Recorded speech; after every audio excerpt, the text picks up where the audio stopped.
Hey, good evening, everyone.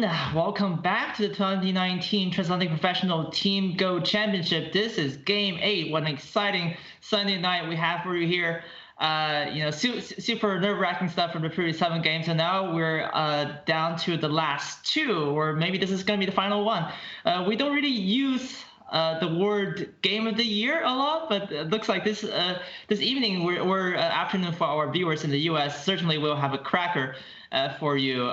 Today we're going to have Ilya Shikshin, the wildcard player from the team EGF, versus Ryan Lee, of course, the final player, last man standing from team AGA. So this is going to be very, very exciting. Lots of people thought that this would happen in game 9. Well, it's happening today. Of course, we've got some pretty great commentary coming up. Of course, joining us tonight is Stephanie Yin, one done professional from China.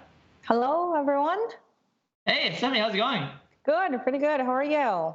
So I guess, yeah, okay. I guess you're not unbiased, but, but of course this is going to be a pretty good match. I think both players are ready. So we'll just first of all have them on the line. We'll start with Ryan. Can you hear me, Ryan? Hello, Steven. Hey, what's up? Nothing much. I'm about to play a game. Yeah, just some casual Sunday night.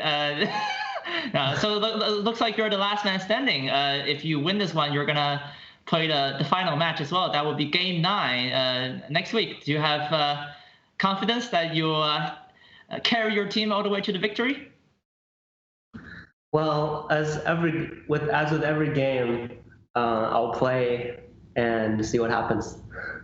Sure. Of course, you have a pretty tough opponent today, Ilya Shikshin. He's the only 3-done professional, of course, in Team EGF. Are you prepared for this? Did you do anything special before this game? Maybe I'll disappoint, but nothing too much. I've never played Ilya in a serious tournament game before, so I'm definitely looking forward to this game. Oh, wow. This is going to be awesome. This is actually going to be your first major clash. Clash of the Titans, we should say. So we wish you the best of luck. Hopefully, we'll see you at the other end of this commentary when we see you in the winner's interview. Okay. Thank you, Steven. All right. So that was Ryan Lee, of course, the last man standing, the number 5 player on Team AGA. Now we'll try to get his opponent on the line today, Ilya Shikshin, the 3-done professional from Russia. Hey, Ilya. Can you hear me? Hello, everyone. I'm here. Yeah. Hey, so how's it going? It's fine. Oh, looks like you're playing anyway. I know that you said before that hopefully you wouldn't have to show up, but looks like you're actually substituting for Artem. And if you win this match, you will claim the whole victory for Team Europe. Are you looking forward to that? Yes, actually, I'm quite nervous, and I really looking up to this game, and I hope for good fight. Yeah, actually, Ryan said that this is like your first major tournament match in a series tournament, right? Yes, we never played before in the serious tournament, but we played a lot of games on internet. Mm-hmm.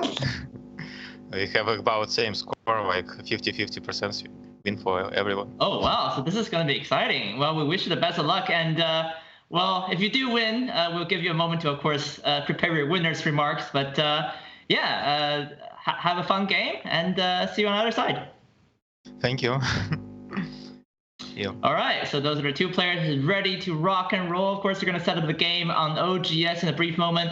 We're going to also try to do that as well. You can follow the game on OGS Go server as we prepare the links for you. The commentary is actually going to start like a little bit later. We're going to give them a bit of time to just catch up so we have some material to talk about. Of course, please stay tuned on this channel, twitch.tv/USGoWeb. When we come back, we're going to have some pretty good stuff from the Transatlantic Championship.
All right, guys, welcome back to the commentary. This is the 2019 Transatlantic Professional Go Team Championship, the first ever match between European professionals and AGA professionals. So very exciting stuff tonight. We have Game 8, which is, of course, between Ilya Shikshin, 3-dan professional from Russia, and Ryan Lee, 1-dan pro from Canada. So what a match we have on our hands.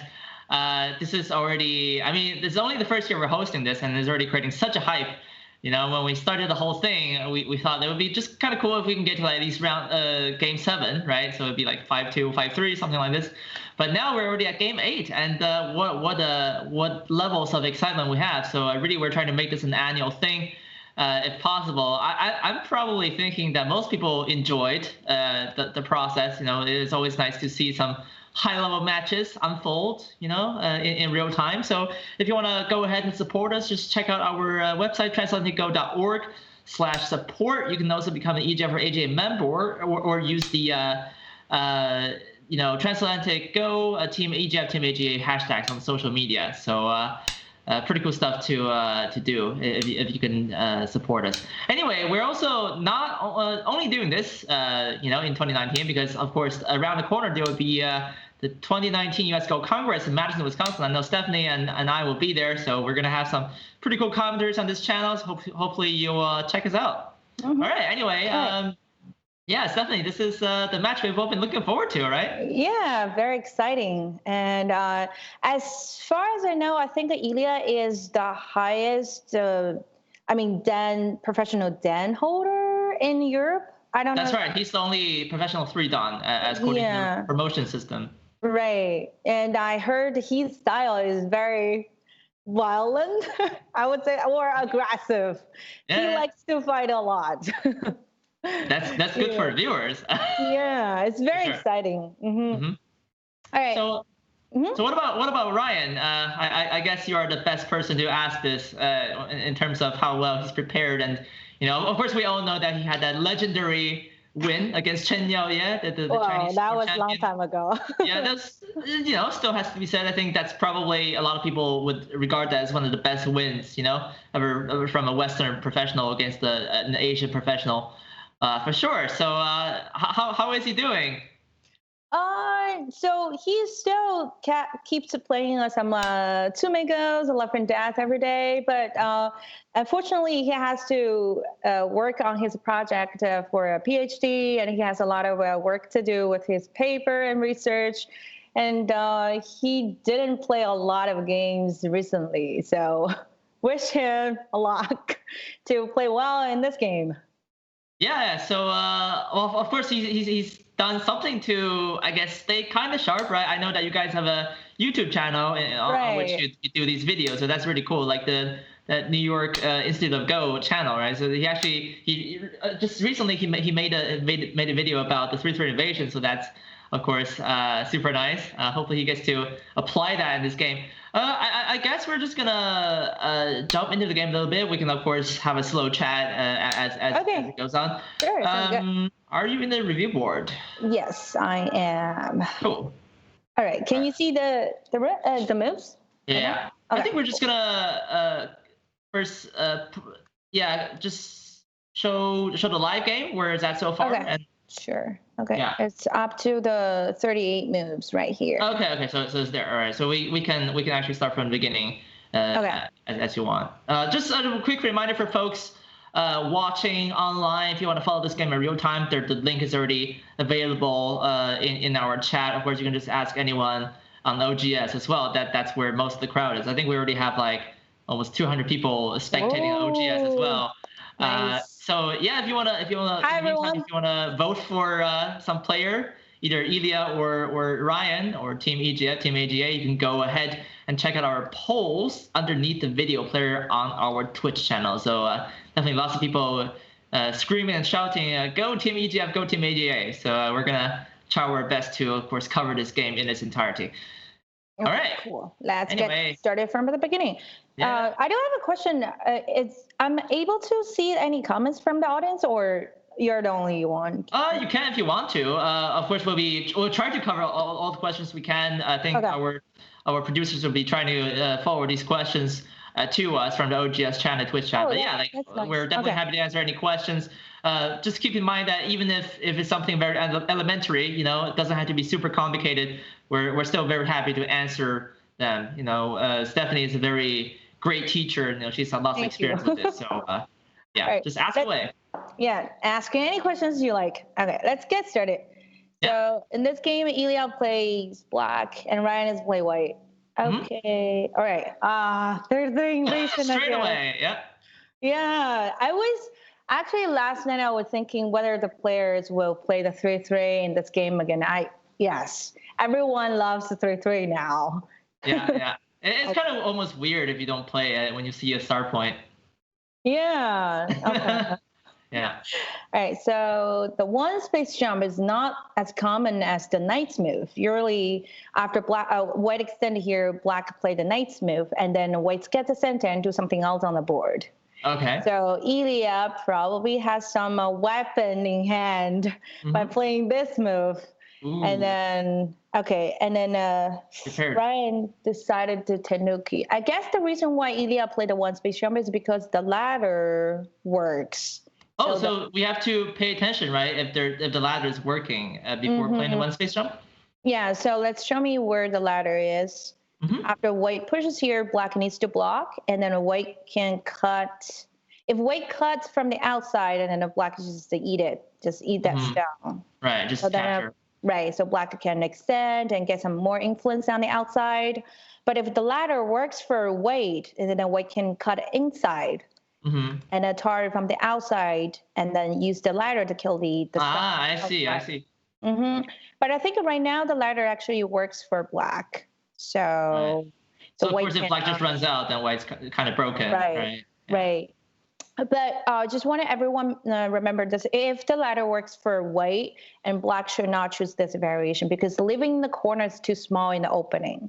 Giving out to the outside is too big for white. Yeah. So just to be clear, right? If the ladder is not working, like if black just connects, right, instead of Atari at C2, like that's gonna be bad, right? Right, because capturing one stone compared with the last variation. This one compared with this one, if black just simply connect from the outside, the 3 stones is much weaker.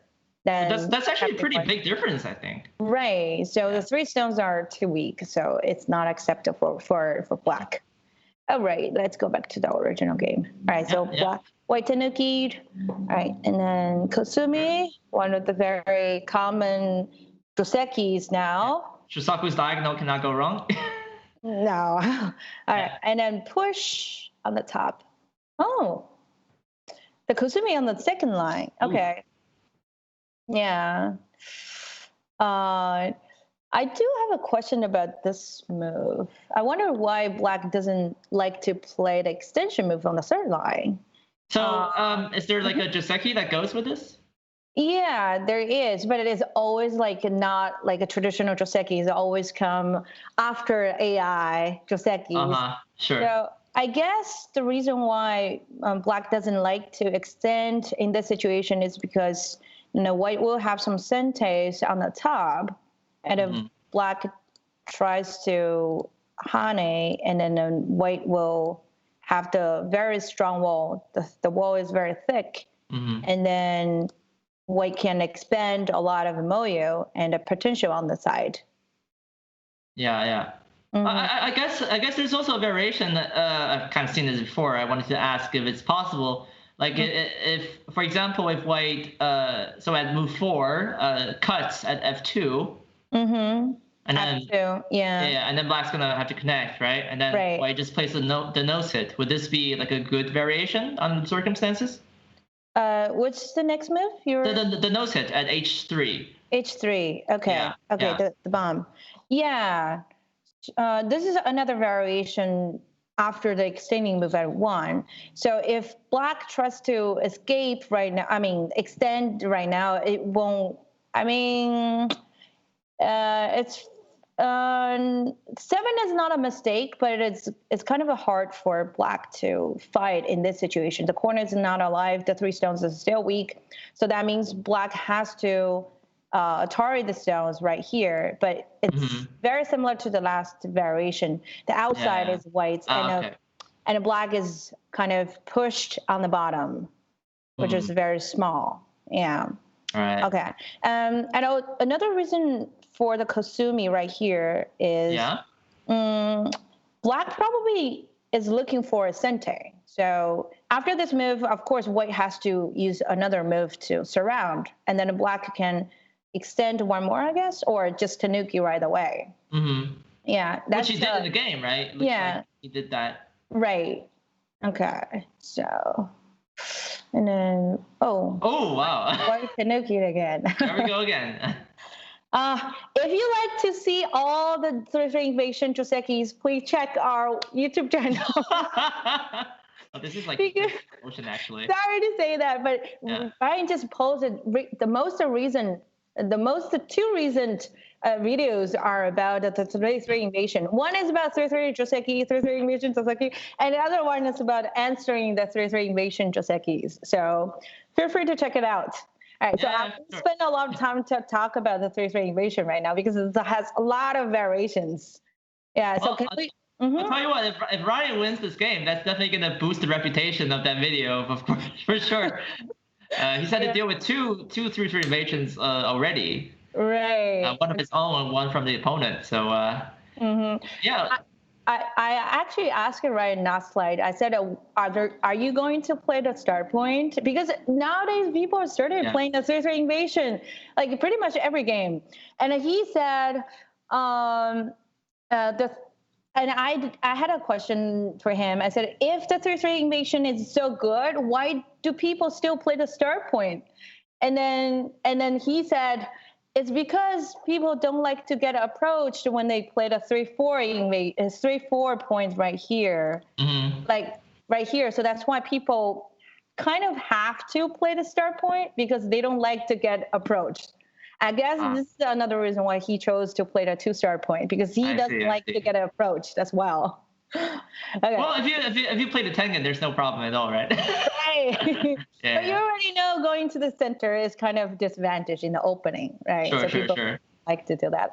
Okay. All right. Let's go back to the original game right here. Okay. So Ilya blocked on this side. Okay, good. All right, so Ryan chose to play the knight's move. I guess the ladder. Actually, it's kind of. Is it working?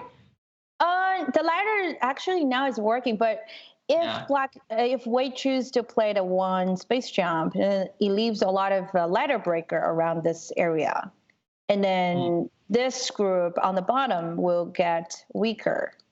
So let's say if I play. This is the example. Let's say if I play 2 right here, and then white has to go back to connect, let's say, and then he gives black another stone to attack the 5 stones on the bottom, right? So so the exchange move between 2 and 3 will give black more advantage. That's why white didn't choose the one space jump. I guess that's one of the things we're seeing already. Like we used to say that in a 3-3 Joseki, right? Whatever white gets outside, it's going to be like a pretty thick group. But now we've totally just revolutionized the whole theory that nowadays, like this wall could be even under attack, right? So in some ways, it's even kind of nice if black takes the corner and sees this as a target. Right. Okay. So we're on the 20th. Okay. And then, this is a very urgent move since black already have the 3 stones on the top. It is very necessary to add another stone on the side. And then white tanuki'd. Okay. I think this is no normal. And one space jump. Okay, attach. Pretty good. Okay. All right, so I want to have some comments about this move. So usually the attachment move is a helping move or is a thank you move because you're helping your opponent get stronger. But the reason why the attachment move here is good is because white already have the strong wall on the bottom. So it's so black doesn't have to worry about to help more for white since white is already strong. Actually, it's not a big deal, right? If you force your opponents like 2 strong groups together, then it's actually going to feel little bit underwhelming for them because, white has such strength and then he's only able to make a few points from there. Right. It's kind of the move to force your opponent to get over-concentrated on both sides. Yeah. Okay. Yeah.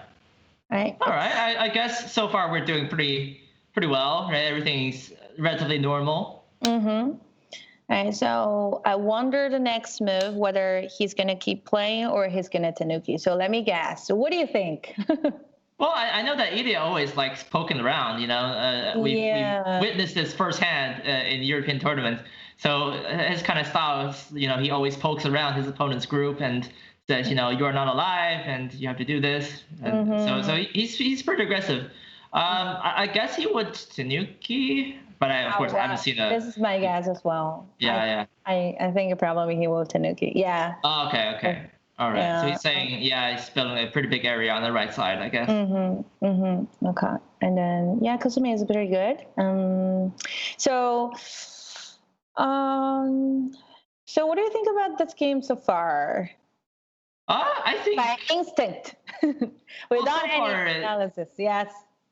I mean, there are like no big blunders yet, right? So it looks okay for both players. But it's hard to say, right? I guess it depends on how well black manages the right side. Right side, yes. I think that's the main area for both players. Okay. So, the 3 stones on the top are kind of white. Yeah. The 2 stones on the bottom, but it's kind of. I don't think black will use another stone to connect them because now it's kind of like not over concentrated, but that move, the one move that over there is not as very efficient. So what black wants to do is to expand everything on the right side. But of course, he has to be prepared for white's invasion because the territory is getting too big. Yeah. I guess that will be the biggest fight in this game. All right. Well, I guess actually we can go a little bit forward with the game, but before that, let's check out one question. Okay. From the chat. Actually, people are quite active in chat so far, both on OGS and on Twitch. So please keep them coming. So first question of the day: what would happen if white extended at E8 earlier instead of just connecting at C8? This was a couple of moves ago, I guess. Yeah. Yeah. So what would happen if white extended? So I think the extending here, the cutting point, first of all, the cutting point won't work right now for black. But the reason why white chose to connect is because white doesn't want to give black more centes on the side.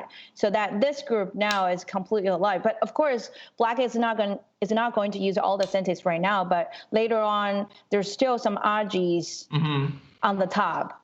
Yeah, so that's why white chose to connect. So after connect, there's nothing there. There's no Ajis. Yeah, it's like super solid, right? Yeah. Right. Okay. Oh, cool. So great question, by the way. I think we have one more coming. Could I explain the Aji of the R5 stone? That's going to be in the bottom right corner, I think. So it looks like in the game, actually black has spent like 4 moves in this area already, but I guess there's still some room for white to move around in that area. Definitely. So let's go to one more move. Give me 1 second to read. Okay. Yeah. The easiest way to save this stone is just to play the knight move, and then black has to prevent the eyes from the corner, and then white can stretch out from the other side.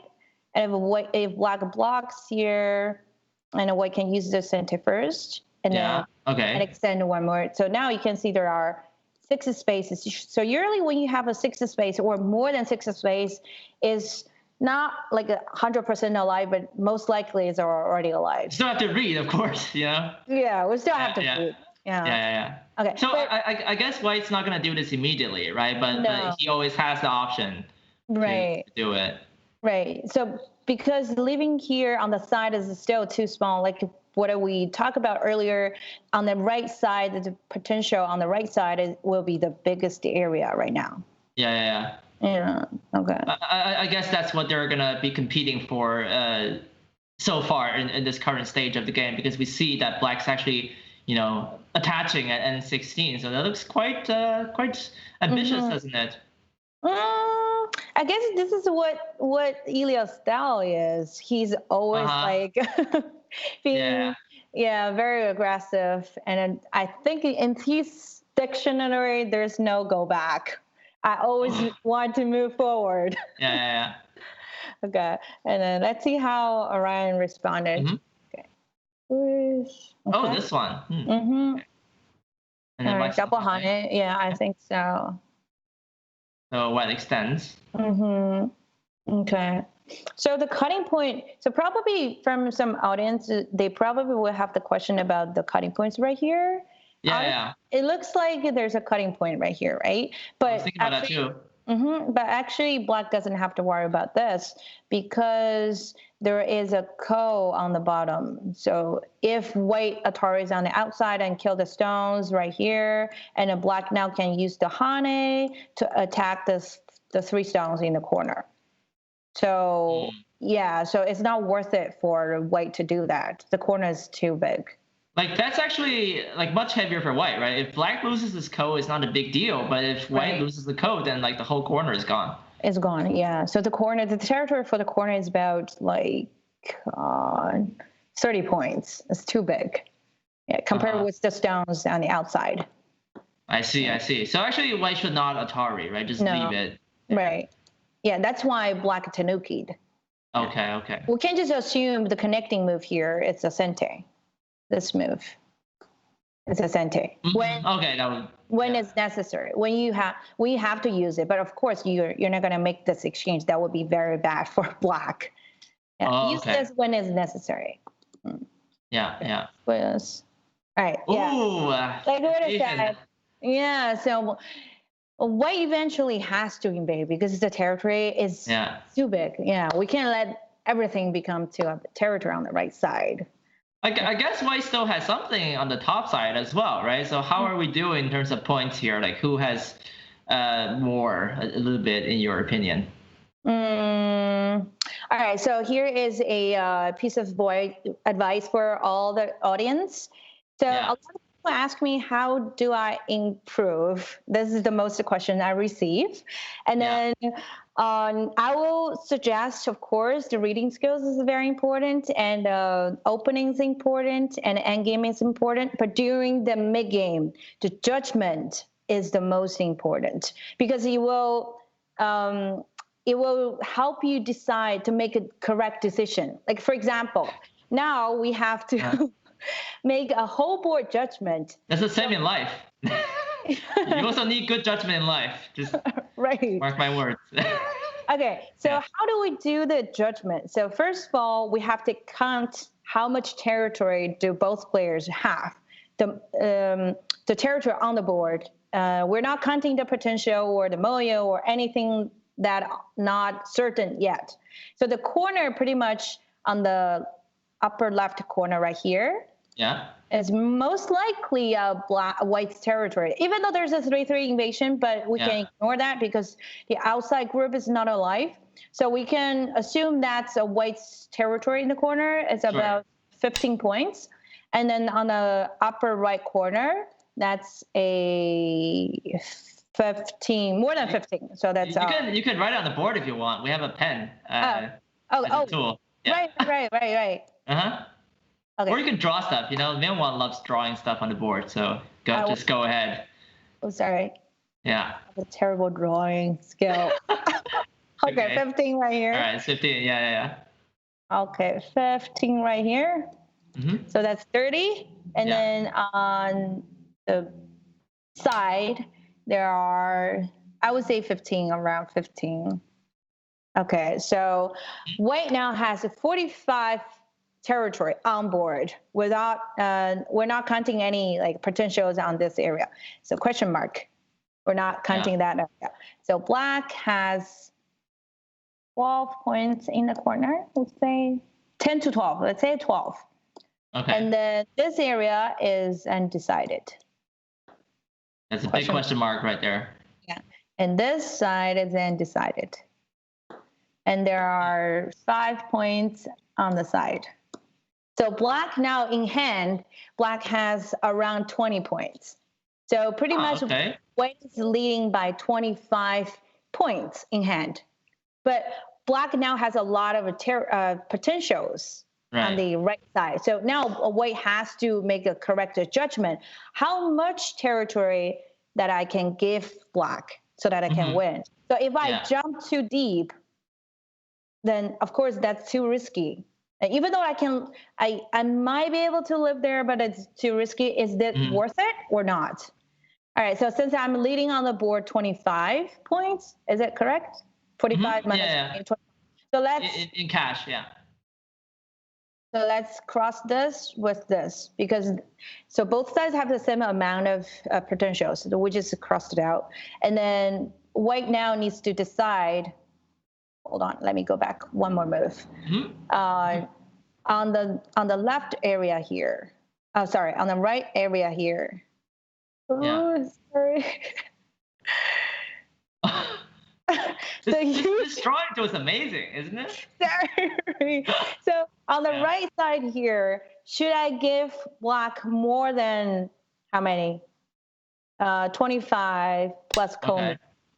That's a 20. So we're using Japanese rules, right? Oh, yeah. So that's around 30 to 35 points. Wait a second. Like white gets the Komi, right? So white gets the Komi.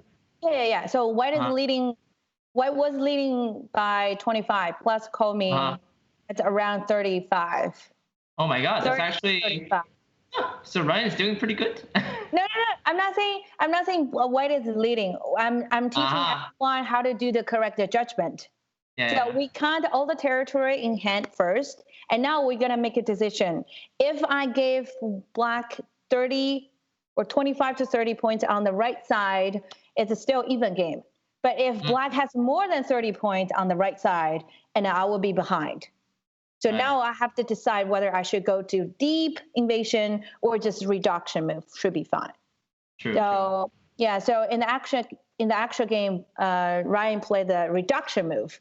The difference between a reduction move and invasion move is reduction is like you're kind of like how should I like skimming on the surface, right? You're not. Yeah. Right. So it's like you're floating on the top of the water, or you're swimming inside the water. Invasion is like you're diving to the water, swimming there. It's like boba tea basically. If you invade too deep, you just you just go all the way down to the boba directly, but that could take a lot of effort. Yeah. At the same time, it's very risky. Yeah. All right. So I guess Ryan did the judgment, and then he chose to play this move. So he probably is hoping black to play just some move like that, and then he will get some centes and then go to the corner. So as we can see on the right side, black now has around 25, 1, 2, 3, 4, 5, 6, 20, 25 points on the board. And now it is a still even game. So Ryan doesn't want to take a very high risk by jumping or invading very deeply. Instead, we're just keeping like very peaceful game, and then we're gonna move to the end game, and then no big fight. Would you say this is Ryan's style, or do you think he's actually playing to, he's aware of his opponent, right, and he just wants like a peaceful match? Is he normally like this, or does he also want to fight? I don't think he's very fighting fighting style. He fights when it's necessary. Yeah. And so in each Go game, there are 3 stages: opening, mid game, and opening, mid game, and an end game. Some people are very good at opening. Some people are very good at mid game or end game. So I think for Ryan's style, he's pretty good at end game. So he likes to lead the whole board into the end game, where he's very good at. Right. Yes, that's why he doesn't want to take a very high risk in the very early game. Gotta play to your strengths, right? Right. Okay. Yeah. I do have a question. How do I remove the drawing part? Oh, you can just use the eraser. Oh, just okay. next to the pen. All right. Isn't that nice? Yes, very nice, very convenient. In like 1 second, you just. Yeah. Okay, let's keep going. Oh, this is what Ilya did in the actual game. So he responded on the right side. Yeah, I was thinking after that move, white probably would jump to the corner because the corner now is the biggest area on the board. Yeah, if that corner, go ahead. It's a huge point swing, right? If black captures all that stuff, then like the bottom right is looking like enormous for him. But now that if white does live in that area, then they'll take all that away. Right. Okay. Then okay. So black blocks. Oh, he tanuki it again. All right. Okay. Okay, let's see what is going on the board, and then we can always come back. We're actually caught up with the game so far. Oh, he tanuki even did that one. Oh, wow. That's the last game. Sorry, that's the move. Yeah, we can actually take a pause now and analyze what's going on so far. Lots of tanukis, I must say. Yeah, I'm not very sure about the blacksmith right here. What is black trying to do? So this game looks. This move looks. White is trying to attack the 4 stones on the left side, and then on the right corner, bottom right corner, white is saving the move right here to live in the corner with entire group, or I just live with. Okay, so how do I? Okay, or I just live in the corner by sacrificing the stone on the right side. Okay. Thing like that. Okay, if black goes here, then I can live in the corner. Yeah. So at this point, white doesn't know what to do, and then white chose to tanuki. So after the fight on the left side, and then the white can have more accurate judgment to see whether I should make the whole group alive or should I just live in the corner. But probably this move surprised him as well. Yeah. Because the 4 stones looks pretty dangerous. And then I guess of course, like Ilya, being the type of player he is, he would just try to poke around all the time, right? So he's saying, if white answers, right, then he gets some sente stuff, I guess. But in this case here, Ryan actually goes ahead and tanukis aim for the top of the left. Right. I think this is kind of professional mental fight. Like, I played a move. How dare you not respond to my move? Right. Of course, I should keep attacking your group. Yeah. So this is actually kind of like, we say go is hand talk, right? So there's actually no like verbal dialogue actually going on during the game, but the moves on the board convey messages. So I guess this is them trying to fight back and forth, right? So right. Yeah. Okay. Oh. Yeah. Okay. All right. So definitely now black needs to somehow help this group. So I don't think black can live locally. So there's only a few eye space, but it's pretty small. So it's not going to help black to live locally. So black has to jump out. Yeah. Okay. Okay, so he has to come this way. So we actually have one question about this shape. So what if like black played a move after white leaned at f9? Like, how would black handle this group in the best way? Because in the game, white got one more move, right? White got one more move at f12. So what if it was black's turn then? Yeah, what if he didn't play this one? So if I were black, I'm thinking about 2 moves. Either I just play the knight's move to respond and get some more space around here. Okay. So after this move, this group is most likely alive. Or I can do the knight's move right here. Yeah. Pressure more on the top area so that I can leave an invasion move later. So like here. Yeah, so either move. I will be debating on these two moves. Either I see. or the knight's move.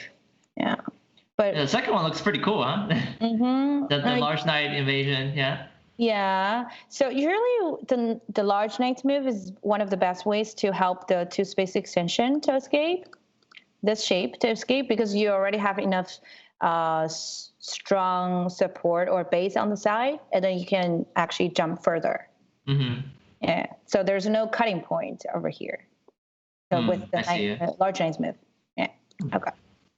Cool. So actually, we're actually caught up with the game now. We can actually take a break shortly after this. But first of all, one more question from the audience: which side would you be more comfortable with? I guess this question is for both of us. So by the way, great questions tonight. You guys are really asking some nice stuff. So keep them coming. Really appreciate this. I guess. Well, like it looks that Black needs to handle this group right on the left. So I would prefer White, but I don't know what you think. It's still very complicated. Well, it's very complicated. But I think right now White is taking the control. White has more initiative in this game because both players are fighting on the left side, and White can choose whether I'm going to end it in a sente and do something else, or yeah. So I would say I would slightly prefer to White. I sense some bias. No, I'm just kidding.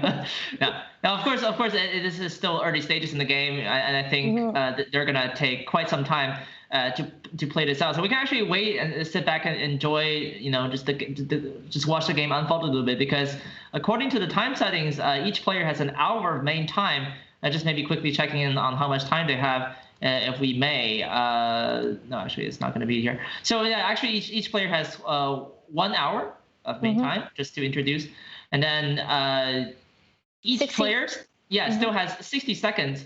5 BOE pairs each. So actually, I just checked.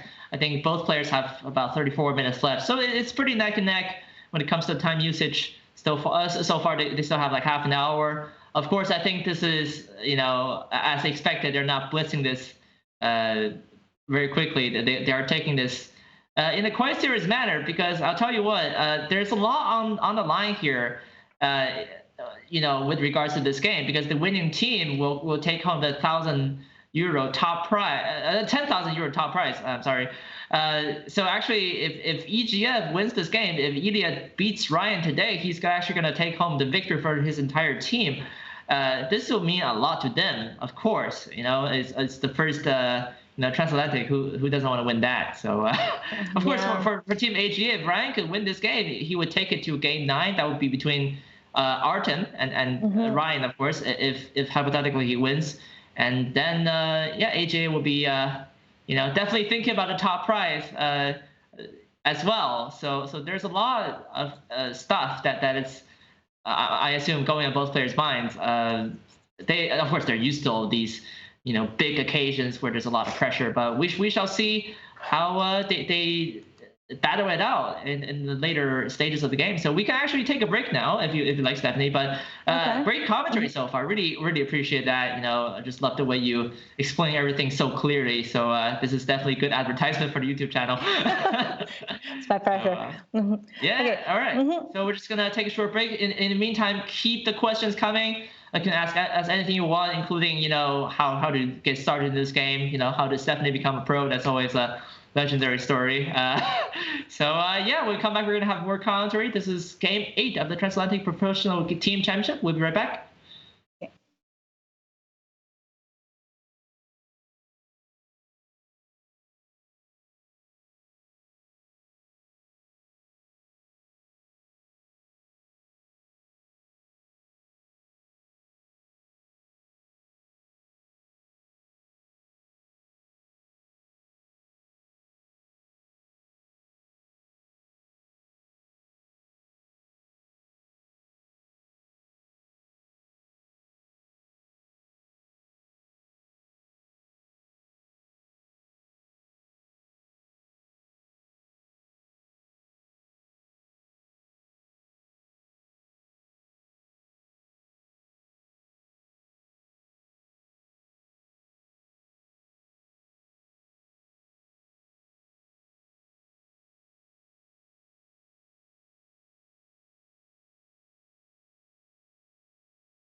Alrighty, guys, welcome back from the break. This is 2019 Transatlantic International Go Team Championship. This is pretty exciting stuff so far. We're back at Game 8 tonight between Ilya Shikshin, the 3-dan professional from Russia, playing for Team EGF versus Ryan Lee, the last man standing. The 1-dan professional from Canada, of course, playing for Team AGA. So, yeah, this has been a fantastic stream so far. Great to have Stephanie, of course, the 1-dan professional, also a teacher at the New York Institute of Go now, joining us once again. So, yeah, Stephanie, welcome back. Yeah, hi, everyone. Hi, Steve. Yeah, so this has been pretty good stuff so far, right? Yeah, we were talking about the huge fight on the upper left corner, and most likely they almost ended in the upper left corner. Yeah, so let's just go back to where we have left. Sure. Yeah, just a quick reminder for folks who just tuned in, you can still check in with the real game progress on the OGS server. The link is already in the Nightbot command, so you can, of course, check that out. Just go to OGS as well. It's just one URL, so you can just go there directly. And also, if you want to check out who's leading in the polls, you can go underneath the video player and root for your favorite player. So just so you know. Anyway, yeah, it looks like we're back with more moves to explore on the board. Okay, let's go back to... This is where we have left, right? Oh, no, a few more. A little bit, yeah, okay. Now this is... Yeah, this is where we have left. Yeah. Okay, and then Ilya played a attachment move to try to escape. And then Ryan Hanage here. Do we have any comments? Do we have any questions from the audience so far? I guess probably there will be some. We'll just try and wait and see whether there are any posted in chat. We'll, of course, get to them. In the meantime, if you have anything you don't understand about this game so far, please let us know. We'll be very happy to explain that to you right away. So, yeah, looks like this is like the first major fight, right? Right. After Black's Tanuki. After Black's Tanuki right here. Right. All right. All right, and then Hane, and then Wedge. No, okay. I was expecting Blackwood Wedge here. I thought Blackwood would play here, but okay. So what's the reason? Okay, I guess maybe Black is worried about the capture here. Okay. And then the capture has a lot of power. Yeah. Everything now is connected. So sure. Black Hanade, Atari, connect. Yeah, Black needs to connect. Yeah, okay, push and cut. Oh wow. Okay, seems very straightforward. Okay, the corner is not alive. The 3 stones are not alive. Let's see how Ilya deals with 2 groups at the same time. Atari. Okay, this is a very necessary move. The 3 stones only have two liberties left, and then Ryan Atari. Yeah. Okay. Yeah, Black has to connect. And then Black needs to connect, and White needs to connect that back. Okay. It's pretty much a one-way street so far, right? Black has to, of course. I mean, it's never easy when you're juggling 2 balls at the same time. So Black must do the things he's doing now, which is to save the left side group. Otherwise, it'd be too much damage to take. Yeah, so now after I have seen many moves that played after the Tanuki right here. I actually have a question now. Is it worth it for Black to choose the Tanuki at that point? Because it looks like Black is losing a lot of points and thickness as well on the upper left corner.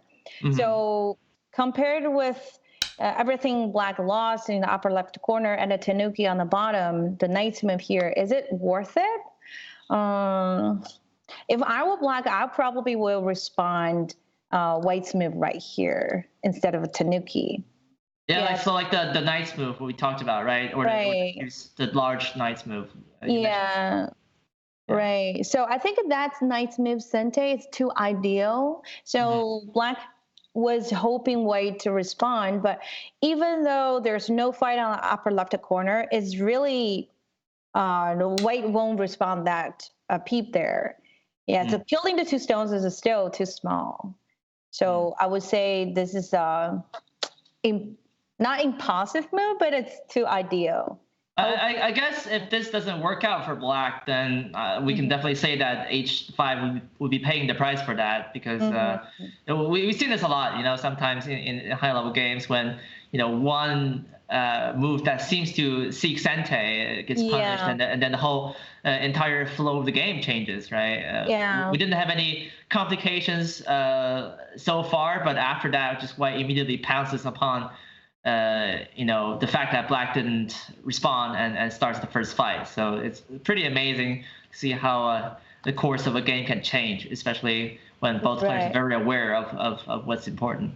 Right. It happens to everyone. So recently there's a Samsung Cup preliminary is happening. It's taking place in Korea. And I watched most of the games, not all the games. Yeah. I saw one of the games, one of the players is a friend of mine. We grew up together, and then he played a very similar move, like a peep, and he was versing the professional from a Korean, and then after that peep, he didn't realize the danger was coming, and he lost the whole initiative in that game. If you like to see that move, I actually did that video in the morning, so they will probably be in our YouTube channel for the best move of June. Yeah. Cool. All right, check it out if they. It's really amazing content, so definitely check out. Once again, New York Institute of Go. That's NYIG_Go. Did I get that right? Yes, that is correct. Cool, thank you for promoting our channel. I'm a big fan, so. All right, thank you. All right, let's go back to the game now. So white connects and black, of course, needs to capture, and then most likely both player will start the ko in the corner now. Oh, no. Oh, okay. All right. No. Okay, so that's a Sente actually. There's some Ajis over here in the center. Right here.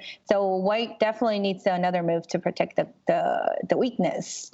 Let's see what white. Yeah, so white has to play another move. But it looks like there's still Aji. Okay. Maybe not. There's a Sente Atari there. So Atari here. Oh, oops. Atari here. And what's the exchange here? So far it's fine.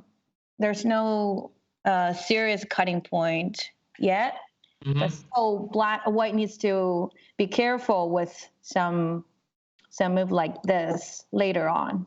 This is. Wow. Yeah. Yes, immediately. I was thinking about that move. Yeah. So Ilya just played this move in the actual game. This is so Ilya. Yes, I like that word. Capture, and then black now. Is black able to use this as a co-threat? It can be. Yeah. It's possible, right? The ladder works for black. Then I guess he can do it. Yeah. So white has to connect. So I don't see any other moves for. Maybe we can play this out, right? If white connects the ko and if white connects the ko. Yeah, and then black pushes and cuts, right? How is this gonna look like? And then white has to push and start. Yeah, but the ladder now doesn't work. We can play this out if you like. Sure. Some AI. I don't know if you guys noticed that, or you guys have played a lot of games against AI. Yeah. It happens to my game and Ryan's game as well. So some AIs do not read ladders. It's like somehow it's their like Achilles heel. Yeah, they miss the most simple stuff, but they can get all the hard stuff. But this is like one of the most basic concepts. Right. See, since black has a stone right here, the ladder now doesn't work for black. Yeah.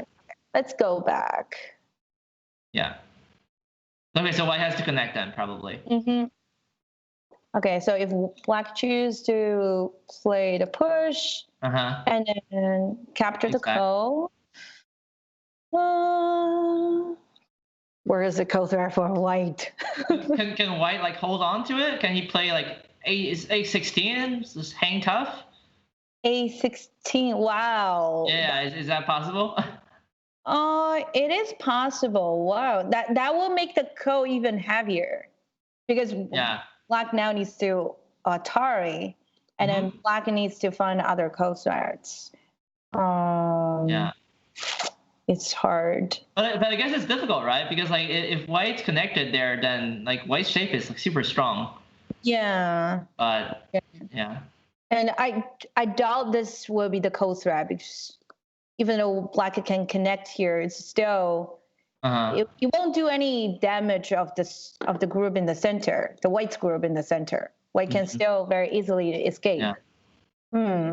Yeah. Yeah, I guess you pointed a good point. Yeah, I did. Yeah, I guess that's the reason why Black didn't play the coast threat, because Black wants to leave the only coast threat on board and fight for the heaviest coal on the board. Okay, so he. Oh, he did the fight coal. Okay, I see. Okay, and then. White just turns to this one. Okay. White tries to attack the 5 stones in the center now. So far, it definitely seems. It feels like Ryan has done more of the attacking stuff. You say that he's more of a peaceful player, so he doesn't really invoke a fight. I said he's a more peaceful player. He only fights when it's necessary. So now it's necessary. Yeah. Yeah. Okay. Yeah. He likes to fight, but if he has other choice, he would rather choose to be more peaceful rather than fight. Yeah, but in this game, it looks like you have to fight. If you don't fight, you're going to lose a lot of territory or a lot of things on the board. Right. And you have to face the fight. Yeah. I mean, actually, this reminds me of another player from Team EGF, Artem Kashanovsky, the 2-dan professional from Ukraine. He's also this kind of same type of player. You know, he's pretty well known for playing like peacefully, but when he does have to fight, we've seen time and time again how well he can read out complicated situations and just beat the opponent to a pulp. So these professional players are definitely equipped with a lot of reading ability when it's needed. So right. Yeah. So if you're attacking style or fighting style, make sure you do a lot of reading questions or life and death questions. Yeah. Yeah. Or just play Pavel every day. You'll be fine. Yeah. How about you? Are you a fighting style? More of a peaceful style nowadays, because I like to just sit back and chill out. Just take some points, and I think from the amateur's point of view, it's really difficult to kill stuff. It's much easier to live and just settle and make territory rather than actually try to actively poke your opponent's eyes out, right? Because it used to be one of my favorite childhood activities. I would just play Sanrense and be like, hey, I got this huge moya, come in, right? Fight me. And I will kill you. Yeah. And then it becomes like a huge bet, right? But then actually it's quite tricky when you realize that when you live, you just need somewhere to make 2 eyes, right? But when you kill, you have to kind of get rid of all the eye spaces for your opponent. So sometimes that's risky. Your opponent could even spill into your territory, and then before you realize it, all of your points are gone. So right, that's true. But you know what? Yeah. Actually, in most of professional games, most of professionals like to most of them like to be more peaceful style instead of attacking style. Yeah. So I'm on the same side with the pros. Yeah. How's for you? I'm just joking. I'm definitely very amateur. For sure. You have the most important point, because it's much easier to live than attack. Yeah, because there are multiple ways to make eyes. You can be a little bit softer to make more eye space, or even though you lose something. But when you're in an attacking situation, there's only one way straight. You can't come back. So that's why a lot of professionals they don't like to kill dragon, or they don't like to kill any groups. That's the last step for them to do. So what about you? Are you more of a killing player or aggressive player? Personally, I think I'm not, but according to Ryan, he said I'm very attacking style. Okay, well, it's all relative, right? So Uh-huh. we used to play a lot of games before, and Yeah. then he always, after we finish each game, we do some short game reviews, and he always, my comments was, you always start a fight. I don't want to be in a fight, but he Uh-huh. said you're the person who started the fight. Aw. Yeah, so maybe I'm 70% attacking style and 30% territory style. Yeah. More attacking toward to the attacking.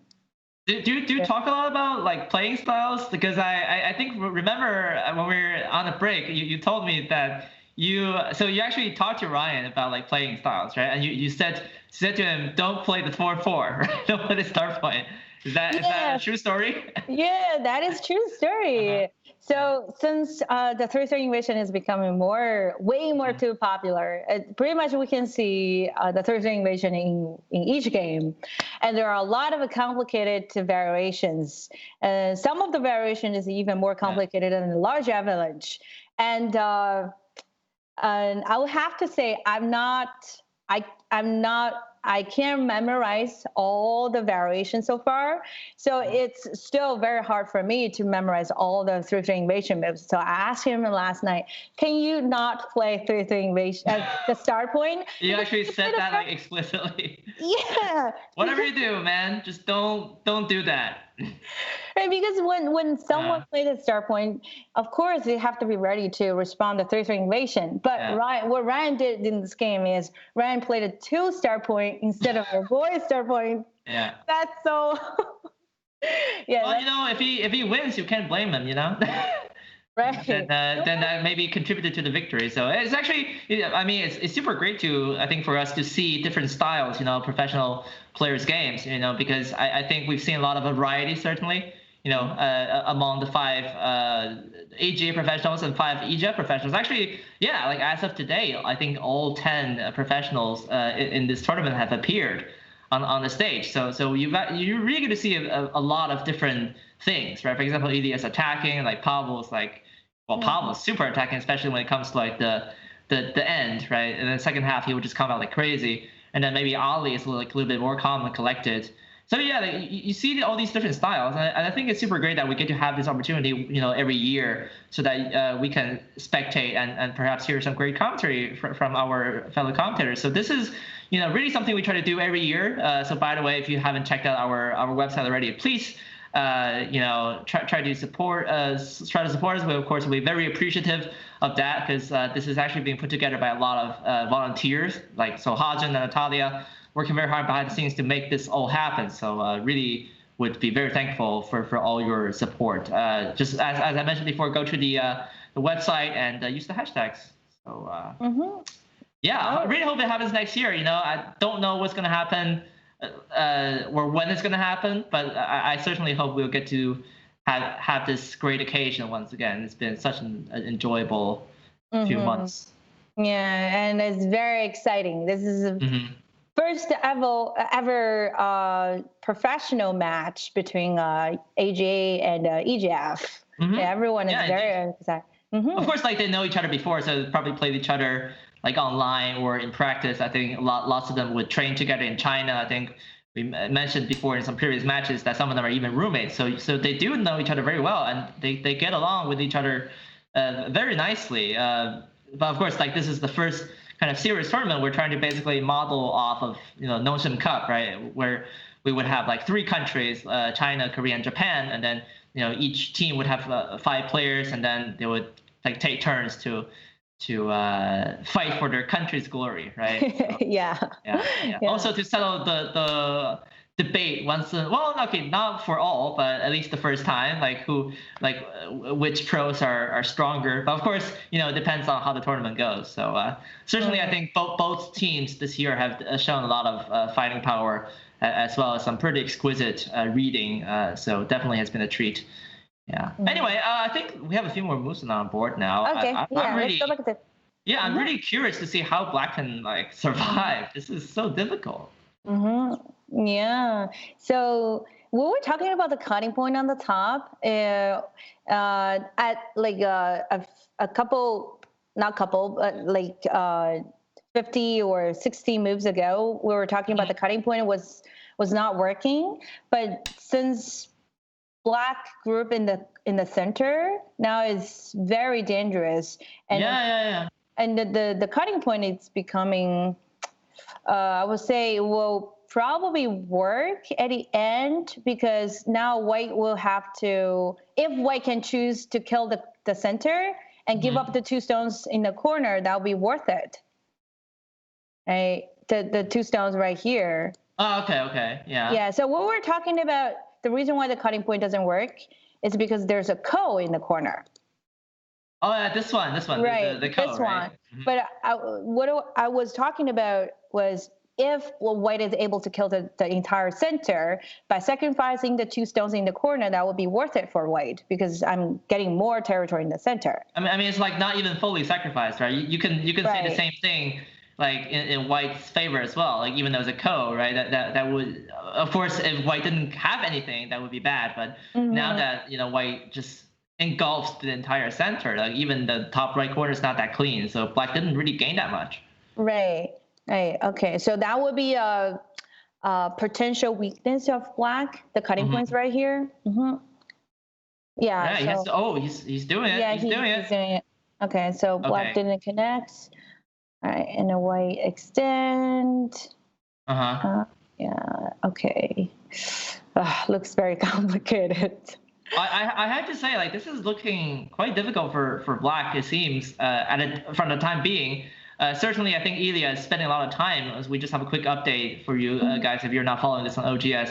Like, Ilya has about 10 minutes left, I think. Ryan has 20, so it does pay dividends when you have more time, when your opponent lands in Byoyomi and you just have, some more freedom to think through your moves. It's definitely going to help, so... Yeah, it looks tricky, huh? Yeah, it is pretty tricky. It makes the commentators work even harder because now it's getting more complicated. They were fighting in the center, but all of a sudden now is most likely they're moving to the right side. The 5 stones on the top. Right. So actually, the stone at 011, that's actually like perfectly placed, right? Because it totally plays into the fight, and now it becomes part of kind of white's friends in the area. Right. Okay. Let's see what. So now it's black to play, right? Sorry. We're on this move. Yeah. 87. Yeah. 88 and 90. Yeah. All right. Oh, wow. That looks like, oh my God, that looks so beautiful. I mean, not like, we're not even like reading it out if it works or not, just visual effects. Cool. Looks very cool. I think in this move, we can see you by using your word, it's pretty Ilya. This is Ilya. It's pretty Ilya. Yeah. And my first instinct is to just Hane on the bottom and to try to connect the top group as quickly as I can. But since Ilya is very aggressive style, is attacking style, and then he chose to counterattack. Yeah. Well, at least this is sending like a pretty strong message, right, to his opponent that he's not backing down. But yeah, it looks like actually White's able to get something from here. Yeah, and what I heard from other pros about Ilya's style, Ilya's life and death and reading skills is very good. I would say is one of the best. His reading skill. Yeah. Well, that explains the 3-dan professional rank. Hey, that's why I think he's very confident of a fight all the time. Because you have to have a good reading skills and fighting skills in order to win the fight. Yeah. Okay. So does Ryan, right? Like, just look at the move he just played, the R9 attachment. I feel like we've got a take a moment at least to appreciate what this move is trying to do. Or so why does white attach at R9? Like, what are the variations that come up in your head when you see this?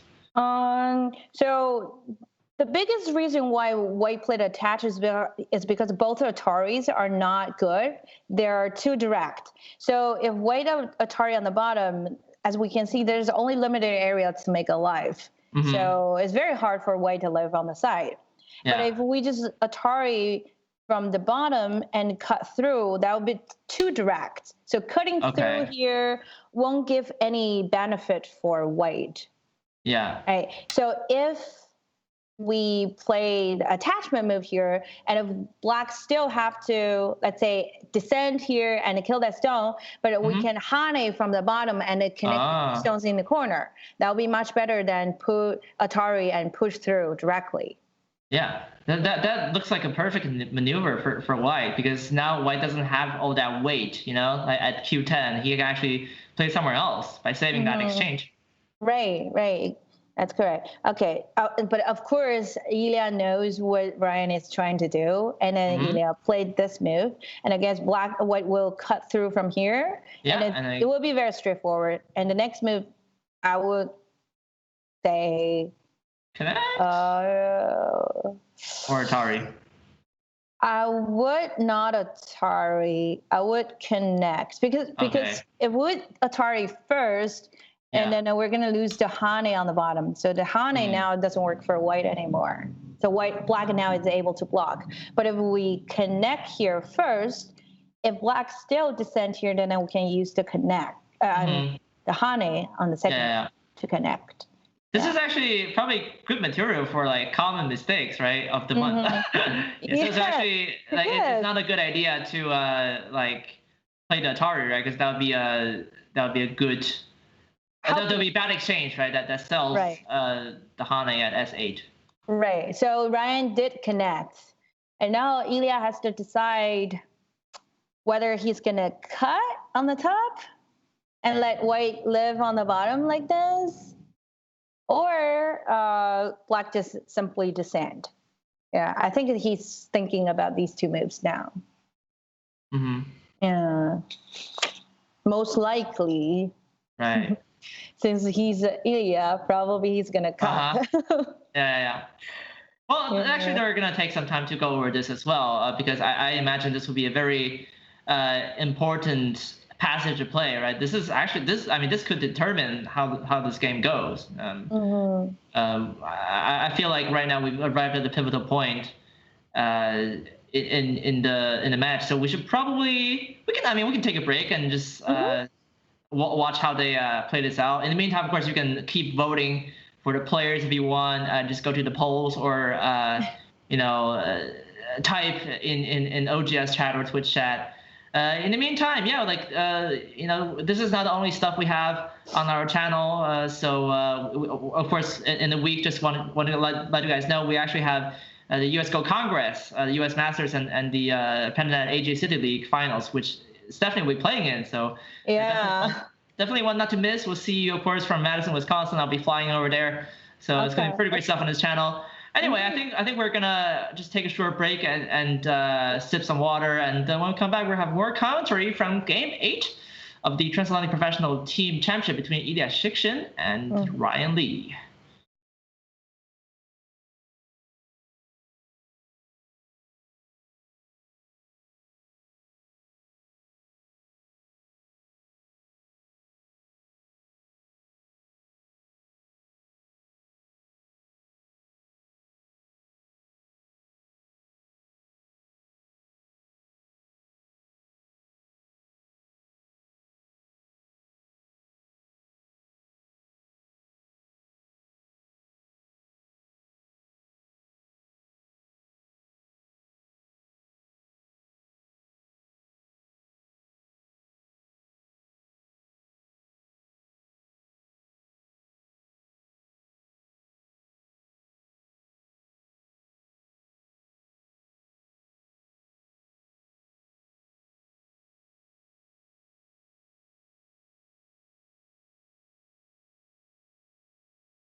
All right, guys, welcome back from the break. This is the 2019 Transatlantic Professional Go Team Championship Game 8. Very exciting stuff.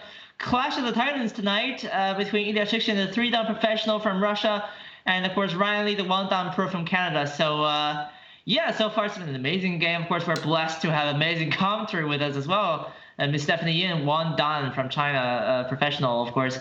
She joins us now once again. So, yeah, like this is really going to heat up now, right? We're gonna see lots of fighting, and the players' clocks are running low. We're getting to the adrenaline stage again.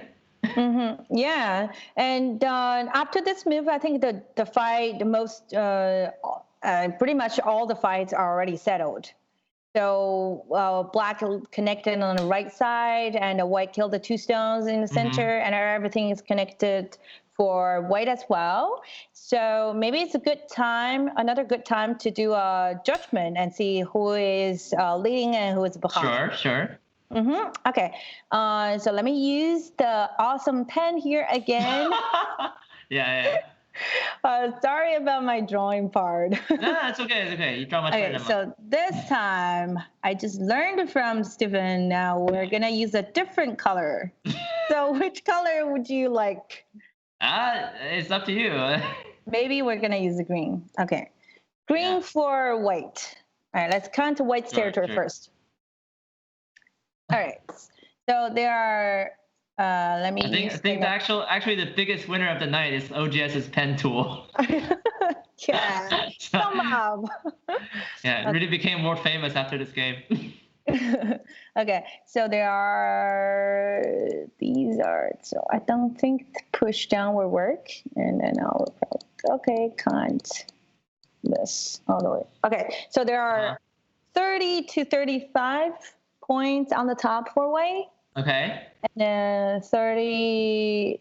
Okay, so there are 5 points. I would say 35 in total. Be more consecutive. Is a 35.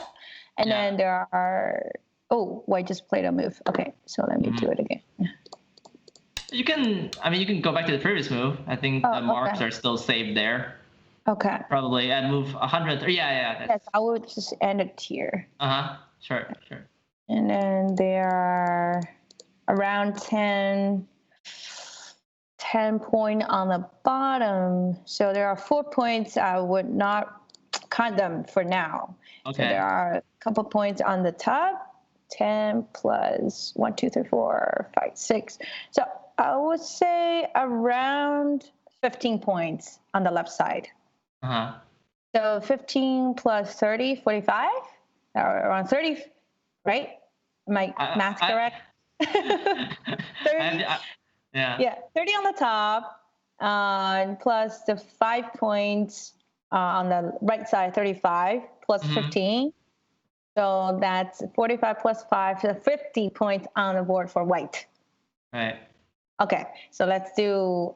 Can I move the numbers? How do I move the numbers? Do I have to go to the next move? You can probably you could just do it from a different node. Like go back to the previous move. So let me write down 50 for white. And now let's change to other color. That's so fun. You're getting the hang of this really well. That's so fun. Yeah. Okay, so let me change. I know, right? Why can't we just draw on the Go board in real life? Yeah, that would be awesome. Yeah. Okay. And then we don't have to do all the math in our mind. Exactly. Yeah. Okay, so this time I will use red for black. But then the organizers will be mad at us for drawing the actual Go board. Very expensive. That's true. Okay, so let's count black's territory. Okay, sir. Okay, so there are 1, 2, 3, 4, 5, 6. Around 6 points on the left. On the right, it's hard to count. Okay, so you know what? There's a good end game for white. So there's a very good end game here for white. Okay. See whether white is able to play that move or not. If that will happen, then black will lose a lot of points. Yeah, like, white gets that in Sente as well. That's true. So since we're counting on white's territory in a very conservative way, then let's do the same way to black's territory. Okay, so go back. 50 points. Yeah, okay, so there are... I think you're the first pro to use the numbering tool as the way to count, but I love it. It's so great. Okay, I just want all audience can see the way I'm and so that they can learn how to. Because when I teach some people endgame, they always count these parts as their own territory, which is that's not very accurate. So we should always avoid the boundary part. Because that's a public area, that's neutral area. So we should not count these as our own territory. That's why I'm only counting the 2 points for white over there. Okay. I don't know what's gonna happen to the corner. I think white is still able to live, at least in this area. So white is still able to live. So I would just count up to this line. Okay. So that's 1, 2, 3, 4, 5, 6, 7, 8, 9, 10, 11, 12, 13, 14, 15, 25, 26, 25. 25 on the right side. Okay. 25 on the right side. 25. And around 5. So 30 points. And then there are, I would say, 10 points. It's like some in the corner, And then that's 40. That's actually... I'm counting it wrong? Oh. I mean, like this would mean that even on the board, right, not counting the Komi, of course they had the same number of captures. They have 1 capture each. White would have more even on the board, right? But so we didn't count this part, the big question mark, and this one, big question mark, and then the cutting point right here. So if black is able to kill everything, I mean the 2 stones over here, and the black has a lot of territory. So I would say it's a still even game, even though white is leading on the territory in hand, but white pretty much doesn't have a lot of potentials on the board anymore. But black has more potential than white. That's true. So all boils down to basically how well he can, or Ilya can convert the potential he has on the bottom side to actual points, right? Because at the end of the day, you can have very nice potential, but this game is determined based on points. So you have to kind of transfer them into real cash. Yeah, that's true. So if black is able to kill the corner, and black will at least gain another 15 points, and then the territory, the score will be very close now. So now 40 for black and 50 for white. So if black can get another 15 in the corner, and black will have a 55. So after Komi, it's still a very even game. Oh wow, this is not. Well, it looks like it's still pretty early to call who's going to win this one, huh? Right, so, still pretty close. Yeah. Okay, let's use the eraser button now. Everything will be erased. No, but this is so pretty. Okay, let's go back to the original game. Okay. Yeah, sure. White. So the center area here is still a little bit weak for black. So Ryan decided to play the Kosumi and cut the groove in the center. And okay, nice move. Okay, good. Oh my god. Yeah. So this is, I mean, there's also like a huge unanswered question in the center, right? We talked about like points in the corners or on the sides, but like this is also a pretty big, uncertain thing. Like how is black gonna get away with all this? All these stones in the center. Like white's not gonna let him off that easily.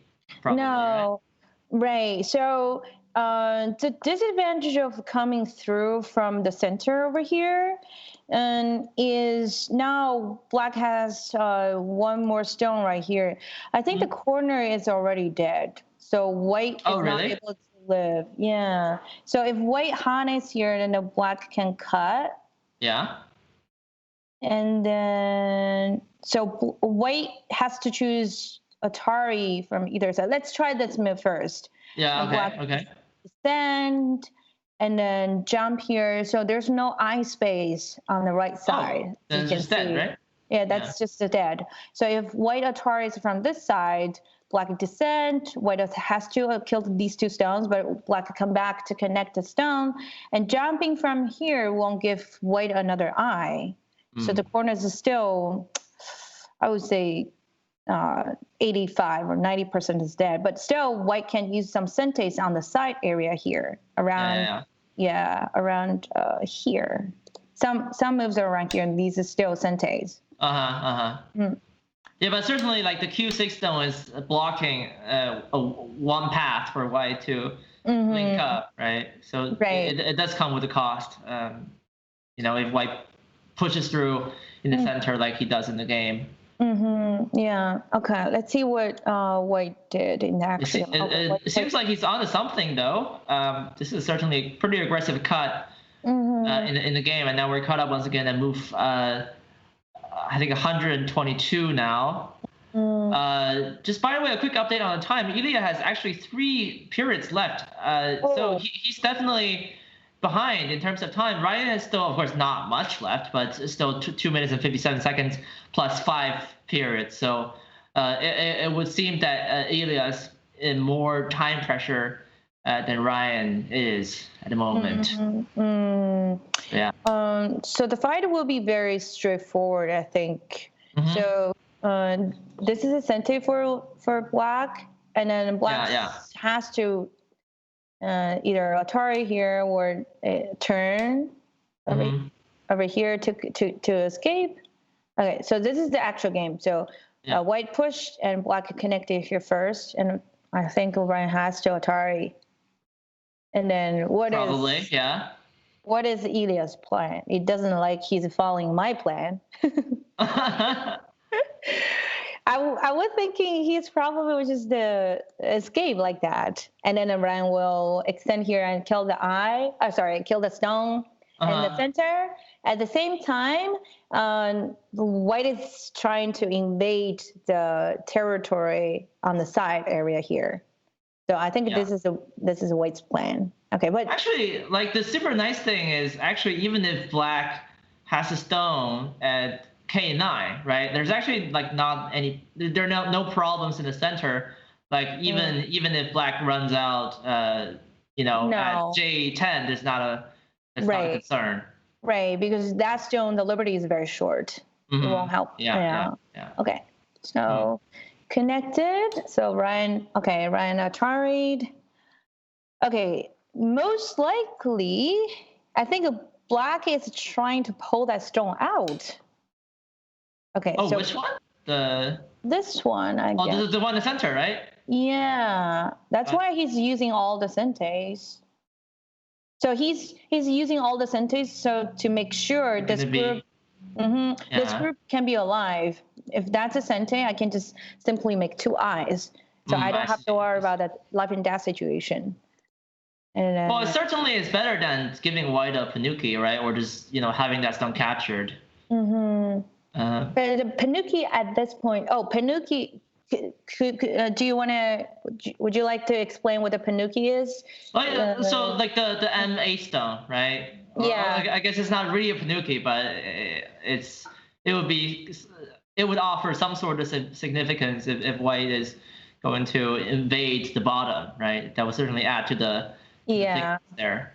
Yeah. So I'm not sure all the audience know that word. So would you like to explain what actually Panuki is? Yes, great.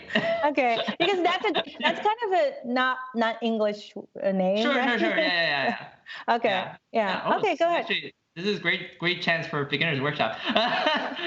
So I was mentioning that Panuki, which is a word that comes from Japanese actually. It would be one just stone capture right in the center. So it's something like when we learned Go, we know the basic rules. If you surround all 4 liberties, right, or just surround about 1 stone, then it gets captured, and then we would code that shape, with the shape that white has of Panuki, which is like super nice. Of course, in this case, it's not a clean Panuki because like you would have like 1 more stone at N9. But the basic idea is once you capture stones like that in the middle of the board, you would gain thickness, right? We even had this kind of proverb that says a panuki is worth 30 points. Of course, in the olden days, I think people are less kind of reliant on proverbs now. But I think the point is, once you have these panukis or captures in the center, would be a better English translation, then you would also have some strength, right? So actually, as a result, as white captures the stone, he's going to be stronger in the center, and then when he invades at M4 or M3, somewhere down there, then it's actually going to be harder for black to resist, right? Yeah, to attack white, because white's so strong there. So and I think generally the rule of thumb is like when you can like try to avoid these panukis, you would try to not let your opponent have. Right, especially in the opening. Yeah. So the problem. My God. He's actually he did not connect the two stones. Yeah. Oh wow. Okay. Good. I think it's a good choice. Yeah, because saving the two stones and the four stones on the top are around 12, maybe more than 12 points. Mm-hmm. But now, since white panuki in the center over here, and then add another stone on the side, the cutting point becomes not working for black. Because if black is still tries to cut, let's go back to one move here, and then white can just simply use Kosumi and a tiger's mouth to connect. So that move, M4 move, is at least to have two purposes. Created the territory, but also fix the cutting point. Okay, but of course. So this is actually larger than what's in the center, because like black did connect the two stones, right? And now as a result, I think the four white stones at P14 are going to be dead. But is that a good trade-off? Like, is white worried about the loss there, or is it just not so important? It's hard to say. Because after black killed the four stones, let me go back. Okay, so let's say this is what happened in the actual game. So the four stones in the center is already dead. So when we're counting the territory, we count it this way, right? So we count it this way, and we subtract a few points from the 7, the move of 7. But after the four stones are dead, the peep here is no longer working. So black now can just simply block. And if white pushes here, then black can kill the four stones. And white is not going to win the capture race. So black will just gain the 4 points on the top. Yeah. And then 4 points and 6 points. So black actually gained around 14 to 15 points by killing the four stones. Wow. And then a white lost the 4 to 5. So the total value of that group is around 20 points. So it's not small. Yeah, it is not small. So that definitely, that definitely constitutes a trade-off, right? In Go, you would have these moments where you would actually give up something for something else, right? And certainly white's made that decision. Right. Like early on, right? He sacrificed probably like the livelihood of the bottom right white group and decided to march into the center for this invasion. So there have been some sacrifices by both players, of course. Right. So white now has to at least gain something on the bottom area here. Otherwise, trading, having the exchange of M3 and by sacrificing the four stones on the top, it seems not worth it. Yeah. Okay. So let's see what happened. Okay. So Ilya blocked it here. Yeah. And oh wow. Ryan played attach. That's so Ryan. That's so Ryan. Okay. There is just the idea just came up from my mind. So since we reviewed all the professionals from North American pros and the EU pros, and pretty much all the audience already know what the styles are. Maybe we can do like a fun survey, like say which style do you like the most? Well, you know what we can even do? We can start giving nicknames to our professional players, because this happens a lot in other sports. Like I'm pretty sure like in soccer, or I fought a lot of pool, snooker, like all these players would have nicknames. So we could actually start giving out nicknames to our players. That's a good idea. Yeah. We already have one for Cornell. His nickname is the Lobster. Lobster. No, because he did commentary like last week, and then he said I'm super sunburned, so that's why I look like a lobster. That was an original quote from him. Anyway, yeah, we can actually do this now, right? Because we're trying to be more able to identify the playing styles of these professionals. So we can definitely come up with some pretty cool names if we want. Yeah. Have like a contest in public. Yeah, or the audience can put some comments in the comments area there and give the pro some nicknames. So anyway, what is this move trying to do? This attachment. Yeah, so there's obvious cutting point right here, right?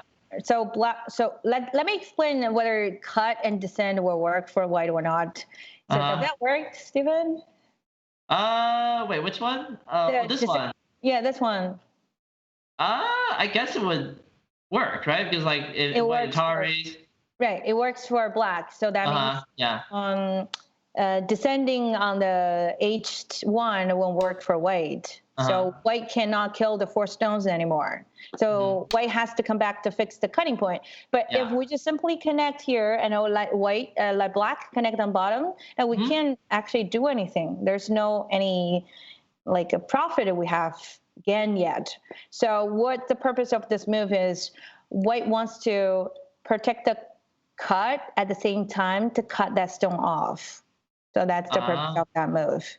Yeah. Well, I guess in the game he did connect though. He didn't play this cut. He did not? Okay. He just played here.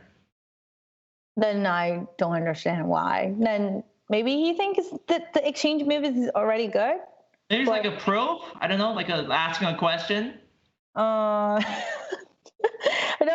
So if my question is, if white just simply connect here and then a white can do this move. Oh, maybe not. I guess that will be a asking move, this one. And so if black goes here and then white connects back, the exchange over here will be better, will be good for white. But if black doesn't play this move, if black goes here, and it doesn't have to come back to connect anymore. So by killing the stone is already connected. That's true. Yeah. Okay, so he connected, and if black probably needs to connect. Okay, good. Yeah. All right. Oh, and then he's playing the Hajin now. We're talking about this earlier. Right? Yeah. Threatening to lift the corner. Right. Black probably, will he fix? Yeah, he has to. This is too big. Way too big. He fixes. Okay, so the bottom right corner is definitely dead, as we see it. Right. Okay, and then capture. Okay, yeah, that's a sente. Okay, sorry. Okay, this is a very big move, Atari. Most likely, both players are going to the end game now. Yeah, all the fights are settled. There's no fight anymore. Yeah, and then that's the last move.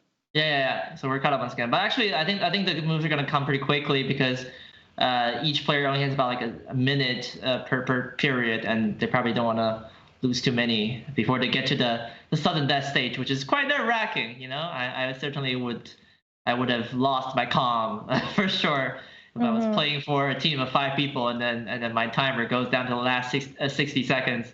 I would have most definitely freaked out. But yeah, like I think. Well, actually, you never know, because in the previous game, both players actually. I don't know if you followed this, Stephanie, but both players were in sudden death.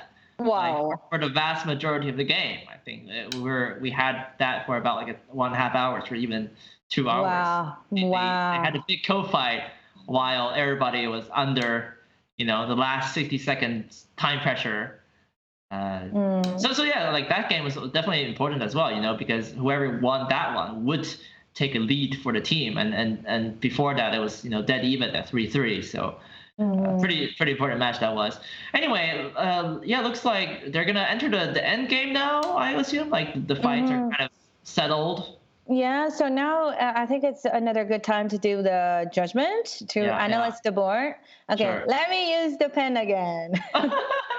So this time I'm going to switch colors. So I will use red, no, maybe not red, pink. Oh my God. Pink or red. Okay, for white, let's kind of white territory first. You should join the OGS drawing contest. Okay. It's been 5 years since we did that. We should have it again. Yeah, we would love to. Okay, so let's start counting the top area here. So we counted 35 points last time, but in the corner we didn't count the corner. So now white gets more points in the corner. So that's 1, 2, 3. Mm-hmm. Okay, so. All right, so yeah. And now I think now he gained, right? Like as you said, he took the big move at B18, and then he even took at A17, so he definitely got more there. Yeah, but white lost 5 points in the center around that. So white now has 40 points, around 40 points on the top. Okay. And then.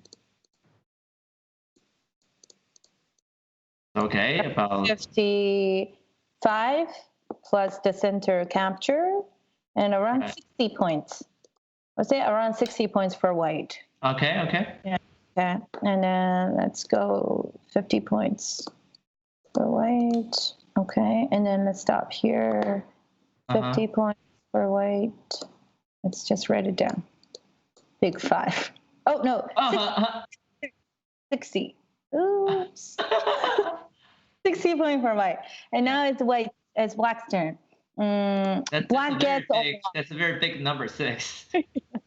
It's a mistake. Yeah. Okay, so black gets more. I think more. So killing the 4 stones gets a lot of territory on the side, and plus the corner. So the corner is dead. Right. Okay, so that's a 40 points plus the capture stones. We have to count the capture stones twice. So that will be 40. 1, 2, 3, 4, 5, 6, 7. 47. Right, 7 stones captured. So 47. And a 47 for the red for the right side. Okay. Let me give purple.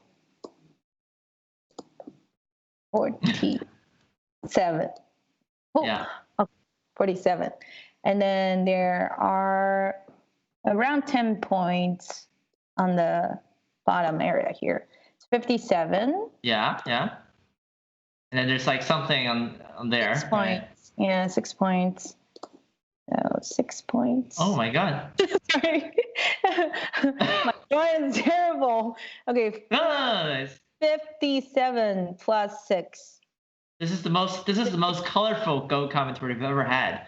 63 or 65, and then there are like a few points around here. So 65 versus 60. It's pretty close. Actually, yeah, I think white has 3 more captures, right? That's also part of the equation. So white has 4 captures now. Black has 1. Yeah, I already counted the captures. Okay. I already count the captures. I see. So it's very close, and depends on whose center is. Ooh, very close. Let's go back to the original game. All right. So sorry, I have to clear all the pen marks. Aww. All right. Well, it lives on forever in our hearts, and certainly in the in the stream recording. You can actually check out all these recordings as we upload them to the AGA YouTube. And just screenshot. Yeah. Okay. And then come back, and then now this is the last move. Okay. Yeah. So actually, this is super tight, right? Is this one of those occasions we get to witness Ryan's incredibly strong endgame power? Yeah, he's good at endgame, but I'm worried I'm actually worried about white because black is thicker than white, so that means it's easier for black to do the end game. And plus, black has a center in the end game, so black started the end game. Since the board is very close. The two stones are weak right now here, and there's some RGs on the top. I think black is actually has a small lead so far. I think Ryan is actually taking a moment to count here as he spends 2 billion periods actually. So he's also down to 3 periods. They're pretty even at the moment. The last second he just played this. Oh, he's actually, so he doesn't fix the left side? Right. I was worried about, that's why I was pointing out the two stones right here. There's just some weakness of white. If white just simply connect, and probably black is able to cut. Isn't that like super big? Yeah, it is. It looks very big. So I don't think the trade is worth it. It's definitely not worth it. So now the entire dragon is not even alive yet. Oh wow. Okay, so he has some shape problems actually. So by sacrificing these 4 stones, it's already 20 points, but it doesn't seem white gets 20 points on the bottom. Oh no. But the left side is super big, right? Yeah. It just takes one more move to. Yeah, and since the 4 stones are dead, let's like what we talked about earlier. The endgame move is gone. It's not there anymore. Yeah, right. So they are big. The 4 stones are really big. Okay, so yeah, he Atari'd the same. Okay, so both players are now keep Tanuki again. Yeah. Okay. Wow, that felt like a pretty big point swing, didn't it? Like black gained so much. I mean, he reduced so much from the left side. We were counting, that area for white, but. So white lost around 10 points, 10 to 12 points on the left side, and black gets 1 point. Okay, but descending on the upper right corner is pretty big as well. Yeah. Oh no, he's peeping. Oh, that's good timing too. Because now if white like had connected right at 06, then black would Atari and Atari again, so like you could beat white into a dumpling. Right. It's tough. I think black is leading. Yeah. I mean, like, not to mention the shape is so thick, right? Like overall, like black. I mean, especially after he killed the 4 stones on the right side now, so there's no like end game shenanigans, and then like his shape is just pretty good. And there's not many places for white to attack anymore or to reduce black's territory since black is very thick. Yeah. Okay. Wow. All right. So that's the last move so far. Yeah. The turn in the corner, in the center. Okay. I guess white trying to still make the maximum out of the central area, right? But actually, it looks like he also has to care about the security of this big group in the center because that's not entirely alive yet. So as we counted last time, black has 65 points, right? And then black so far doesn't gain any points. How many points do we? Black actually lost some points on the right side because there's a missing move on the right side. So black lost, I would say around 4 points, and then. I don't remember how many points does white have on the top. Let's go back to our... Like 50 or something? Or that's 40, right? That's right here. What? Where's the drawing part? Oh, I erased it, so that's why. Oh, so there are 40, yes. 40, but white gets two more points on the upper right corner. Yeah. And then this is the last. Okay, this is the last. So 40 points. If white is able to make 15 points in the center area, it's still a very close game. But it doesn't look like there's 15 points. Yeah, I mean, this is. I mean, even when black jumps here, there's no way white can cut him off, right? It seems. I'm reading the wedge. Yeah, that would be the move that comes to mind, right? The jump, is the jump the mistake? No, I think the wedge actually works. If I wedge. Does it? And then cut. Yeah.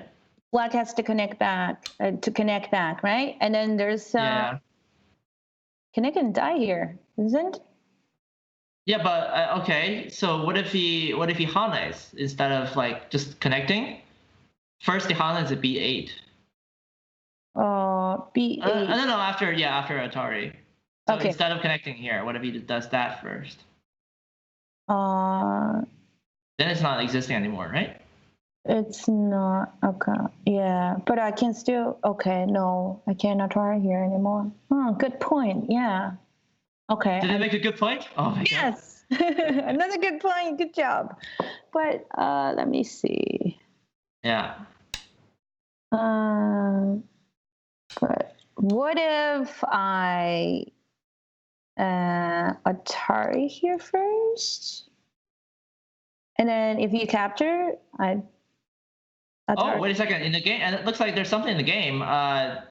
So oh, yeah, Ryan found something. Okay. Yeah. Oh, it's hard from there. Yeah, if black captures and a white, yeah, so white pulls the stone back, and now there are 2 cutting points. But actually, black can connect, right? And then white connects probably. Yeah, white connects, black connects.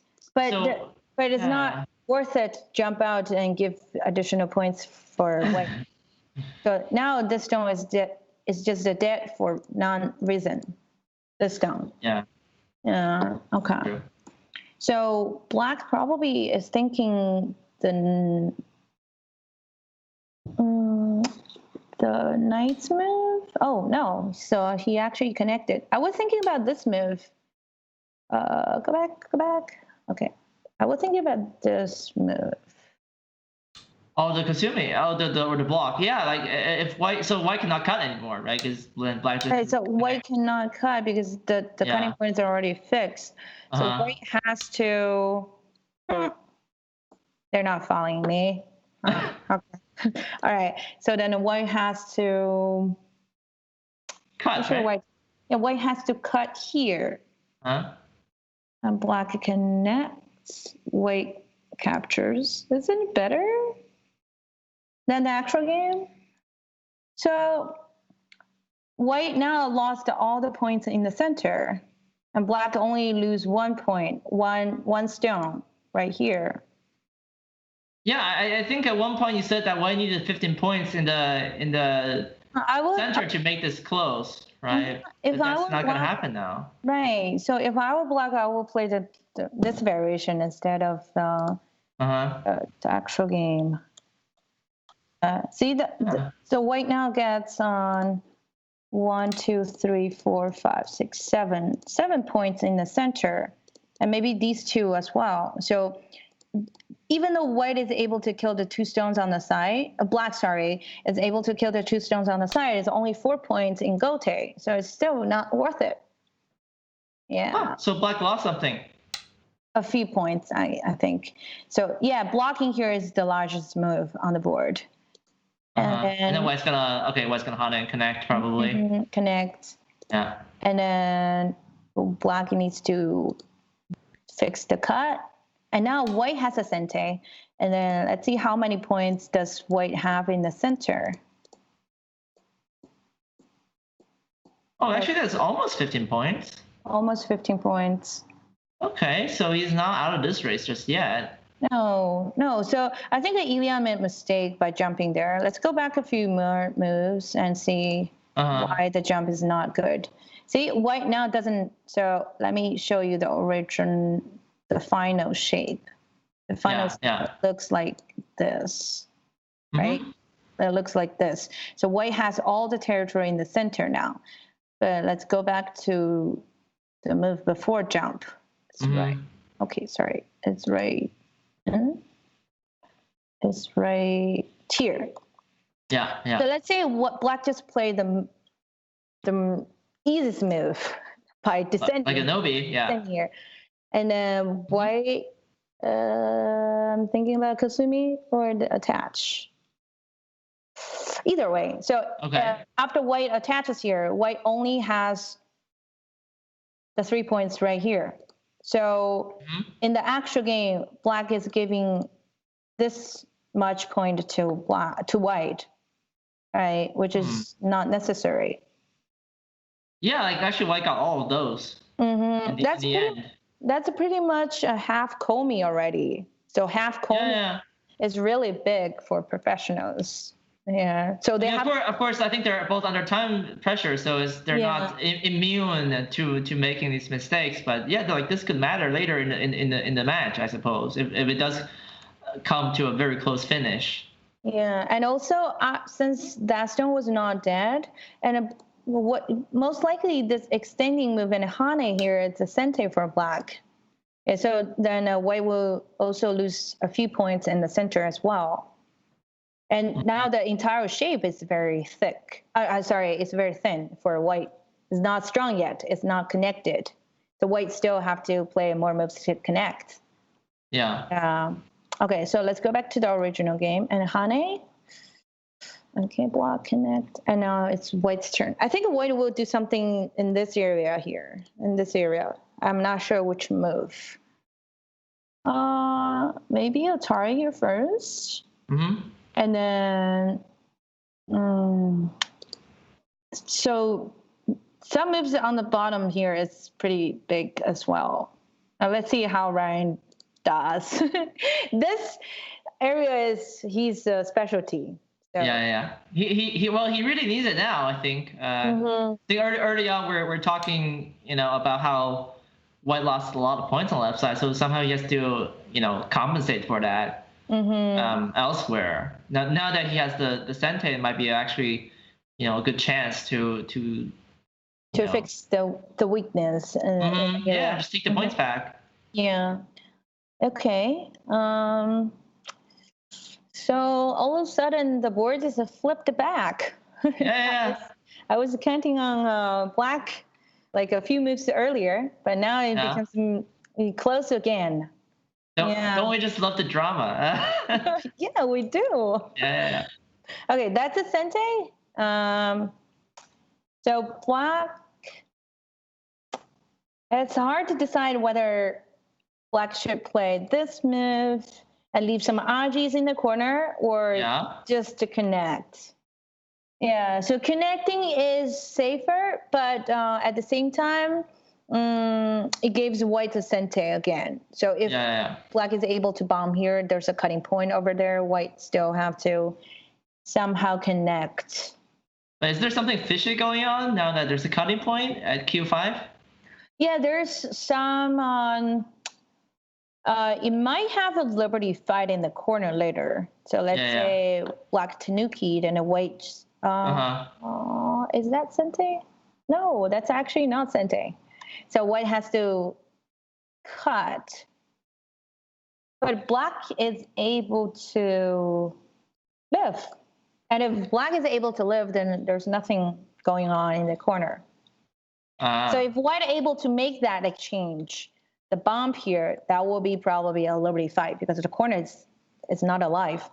But then he would gain something, right? Because even if the liberty race doesn't work out for him, which it shouldn't, but then he would force black to fill in some points in that area. This is actually once again Japanese term would be Samidori, but here we would just say he would force his opponent to fill in due to a capturing race. So just sometimes manufacturing that's actually going to be good for you in the end game. Yeah. Oh, I just found out something. Even though that's another sente, so after white cuts here, and so black needs to make that exchange first. The Atari here. Otherwise, White can just simply Atari and push through, and black will lose a lot of points. Even black is not able to connect. So black has to Atari here first, and then if black lives in the corner, Yeah. and white will have a lot of ascentes right here. Maybe white is able to live as well. See, I have all the ascentes, and then now I'm able to live as well. So there's been 3, and then I have additional eye on the side. So most likely black is not able to bomb, so he has to connect. Let's go back to the original game. Oh, he did bomb. Yeah. Right. Oh, Ryan didn't connect. That's not follow my expectation. I'm just looking at the live game very closely because Ilya is down to the last Yomi period, and he's in sudden death now. I'm pretty sure everybody would be. Well, my heart's in my mouth certainly at the moment, because we all know what happens if you time out in your. Oh my God! I think he just timed out like 1 second slightly. Wow. Yeah, wow. This is. I really, I hope nothing bad happens, of course, but Ilya is definitely under time pressure in any case, even at the, even if we leave the danger of timing out of the question, certainly having 2 more periods is going to help Ryan maybe calm down a little bit, if it comes down to a very tight endgame race. Mm-hmm. Certainly, I'll say this: like even for someone like Ilya, he's not, he could miss one, Mm-hmm. That's definitely possible. Yeah. Okay. So Ryan Tanuki blocked there, which is a very big move as well. Yeah. Mm-hmm. But the game is still very close. Mm-hmm. So white in the center, white has more than 15 points right now, but at the same time, black gains a few more points as well. Yeah. Okay. Right. Okay. Okay, so black's going high. Okay. I think just for clarification, I think some people are definitely lots of people are worried that Ilya might he might time out. Certainly. We're all thinking the same as well. So definitely, we're keeping a very close eye on it. I hope everything will be okay. Of course, the OGS servers are actually holding on quite fine. So there's absolutely nothing on our server end. That's pretty stable. So rest assured that things will be okay. I hope. Okay, so it's a Sente white has to block. Okay. And there are not many big endgame moves left on the board. We pretty much finished all the big endgame moves. So there's only one decided area is on the bottom. So I wonder how can we enclose that area? So that will be the next. That's tricky, right? I mean for white, because black can just slide in from the second line and just take that away. But on the top, the double Atari is pretty big as well. The move on the top, because if white killed the stone, I'm thinking where should black respond? Okay, so these are. Place on Tiger's Mouth. Okay, all right. That's a sensei. So white probably will go on the top, and then black will get some senseis on the bottom area. And now black has more than 10 points. Black now has 10, 12, 14, around 15 points. So black gains 5 points in the corner. Oh, wow. Certainly, he's got a few more time switches to use at his disposal. Yeah. Okay, so white in the center has.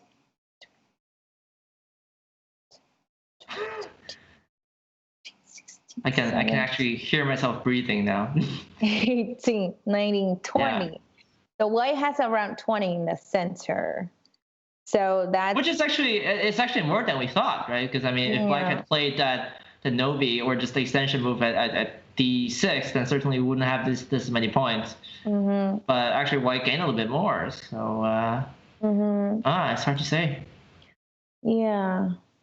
I feel like, you know, this is just going to be one of these cases when it's so nerve-wracking that, you know, we just have to hope for the best and see who makes it to the end. Yeah. He was down in the last 10 seconds there. So. Okay. Yeah. Sorry. Oh, he Ataris. Okay. So I just connect, and is he going to push through? But wait a second. Is there something going on in that area?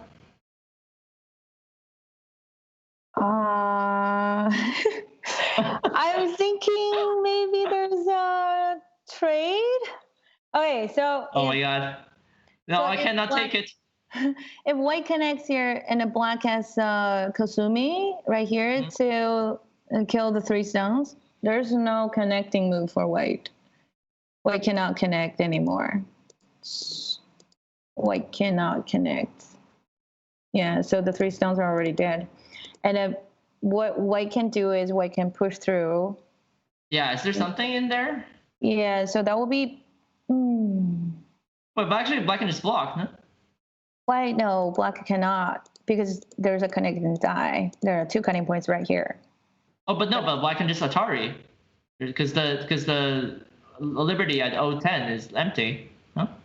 Oh yeah, right. Oh, what is happening to me? I didn't see that. I didn't see that. I started. And then Ryan. Yeah. So Ryan should have connected before. Yeah, so... Oh, now he has to give it up, right? He has to give it up. Oh, that... And then black against more points. And he just comes back and fixes the top, right? Yes. Oh, okay. Then that... It will be fair. So either it will be on the top or on the bottom. So these 2 areas are the biggest moves. Mm-hmm. Oh, man. It's not looking good for Ryan. No, not at all. So let's count the board again. So white still have... Let me count whether white get more points on the top or not. 10. Well, you're counting I'm just going to remind everyone that this is actually still the live game from the 8th match of the 2019 Transatlantic Professional Team Championship. This is, very nerve-wracking right now. It looks like Ilya is edging close in on the first European victory here if he does take this home. And so far we're just still anxiously waiting for the result. It looks like they're not so many things happening on the board now. They're actually, I mean, the shapes are already consolidated and there are not so many dangerous areas to go. So it looks like, I mean, if Ilya is ahead on the board, he would win this game, and in fact the whole championship. So this is where we are right now in terms of the game. Also, we have to mention that Ryan is also entering sudden death, so both of them are in the last Bayomi period of 60 seconds now. So this is gonna be that's difficult. That's difficult for sure. I mean, we're not talking about like a normal tournament here. This is something with 10,000 euros on the line for the team. So definitely lots at stake. And actually, Ilya's getting some small drops of connection, as we can see from the OGS screen. That definitely that tugs everybody's heartstrings now.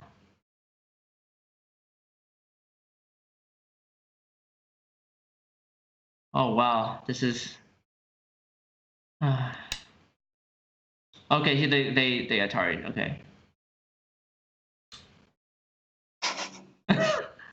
Yeah. How are you doing, Stephanie? As you can see on the board, White Oh, he now. fixed. Okay. Okay, he fixed it. And black has a 49. Yeah, White has a 44 on the top, and that's 5 points different. And then in the center and in the corner, that's 3. That's a 3 points difference. So that means 2-point difference plus the 6 points on the left. That's 8. So most likely black is leading by 8 points on the board. But I was not counting this part for both players. So it's still a very close game. Yeah, I guess if you're either one of these players, you just think that the game's super close, right? Let's just play the best end game and see where that takes us. Probably, because they could, under time pressure, miscount 1 or 2 points. Obviously, they're both very strong at this. Especially when it comes to the end game, but there could be room for some mistakes, and sometimes you just have to hope that things will work out. I don't think there are many risky options to take for either player now, so it's just about playing the largest moves on the board. Just that daily practice of what's what the most important things are, and just trying to do that. That's all we can say for right now. This game is still very, very close for sure. That is all we can offer you at the moment. Most likely black is gonna win, I think, because white is not going to get any more points on the side. So how many? So what are the total points? Let me make sure my counting is correct. So okay. You can count out loud if you want. So there are 10, 12, 14, 15, 25, 35, 40, 44 on the top. 44 on the top is correct. And then, okay, so let me just not count the capture moves. So that would be 43. 43, and then 1, 2, 3, 4, 5, 6, 7, 8, 9, 10, 11, 12, 13, 14, 15, 16.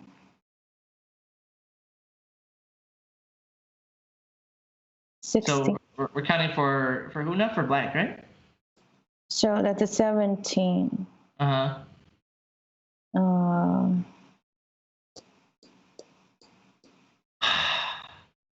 17, 20.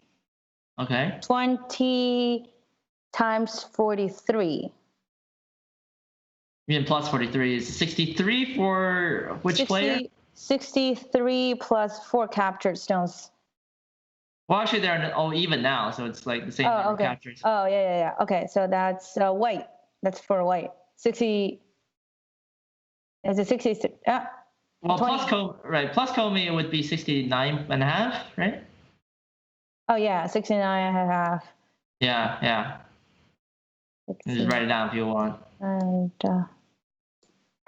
sorry. You can always go back to the previous move to finish. Oh, okay. Yeah, because No, I can't. Okay, so let me erase everything. That looks very messy. 69.5. And then black has. All right, I'll keep track for you. Okay, so there are 14, 15, 12, 14 right here. I'm pretty sure both players are not even entertaining the thought of going anywhere near like the last 20 seconds or 10 seconds of the last Yoyomi, because they're definitely not gonna be worth the risk. So that's why you see them playing the moves very quickly now. And yeah, Ilya, he's timed. I mean, he's had a few interruptions in this game, so he doesn't want to let that happen, of course.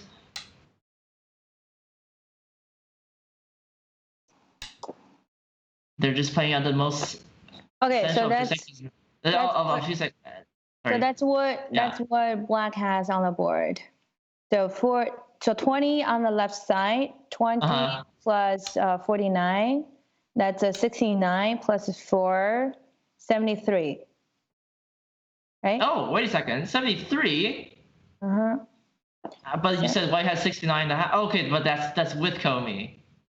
Yeah, 73. But white now is capturing one more stone, so that will be 70 and a half. 70 and a half, yeah. It's a 2.5 point game, isn't it? I think black is gonna win. 20. And I don't think there's any more variation on the board. Just it boils down to not timing out, I guess. It could happen. It could happen. You could miss time sometimes. I don't believe in their level they will make some like Atari moves or capture move wrong. Yeah. I mean, of course, it happens in like WGQ games, right? When we all started, like we've all done that. So, and then of course it doesn't end very nicely. Okay, so let me erase this. Okay, let's just So I guess black will win between 2 points, 1.5 to 2.5 points. It depends on the who played the last endgame move. Yeah. Oh. Wow.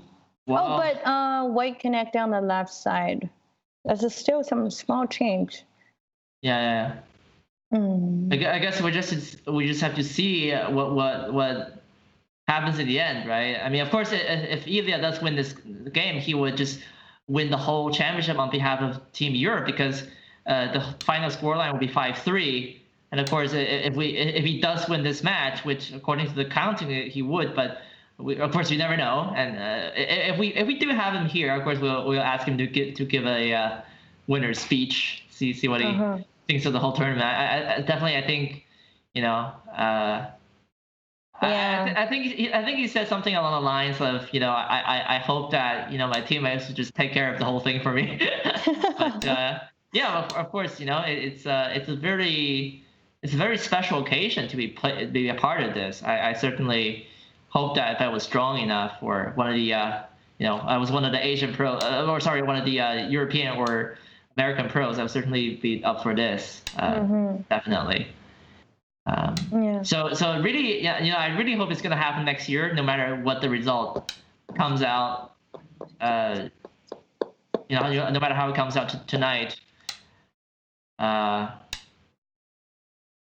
There's a lot of drama this format can offer, for sure. Like, I think if you remember the first match when Ryan Lee was playing Matteo Surma in the first game, like that was a pretty dramatic game that could have gone both ways. So, if Andy had won that one, who knows? He could go on to win a couple more. So it's all pretty dramatic, You can never predict these things. But yeah, certainly I hope that's going to happen next year. Will be. Yeah, I hope. Yeah. So I just counted to 42 on the top, and then 1, 2,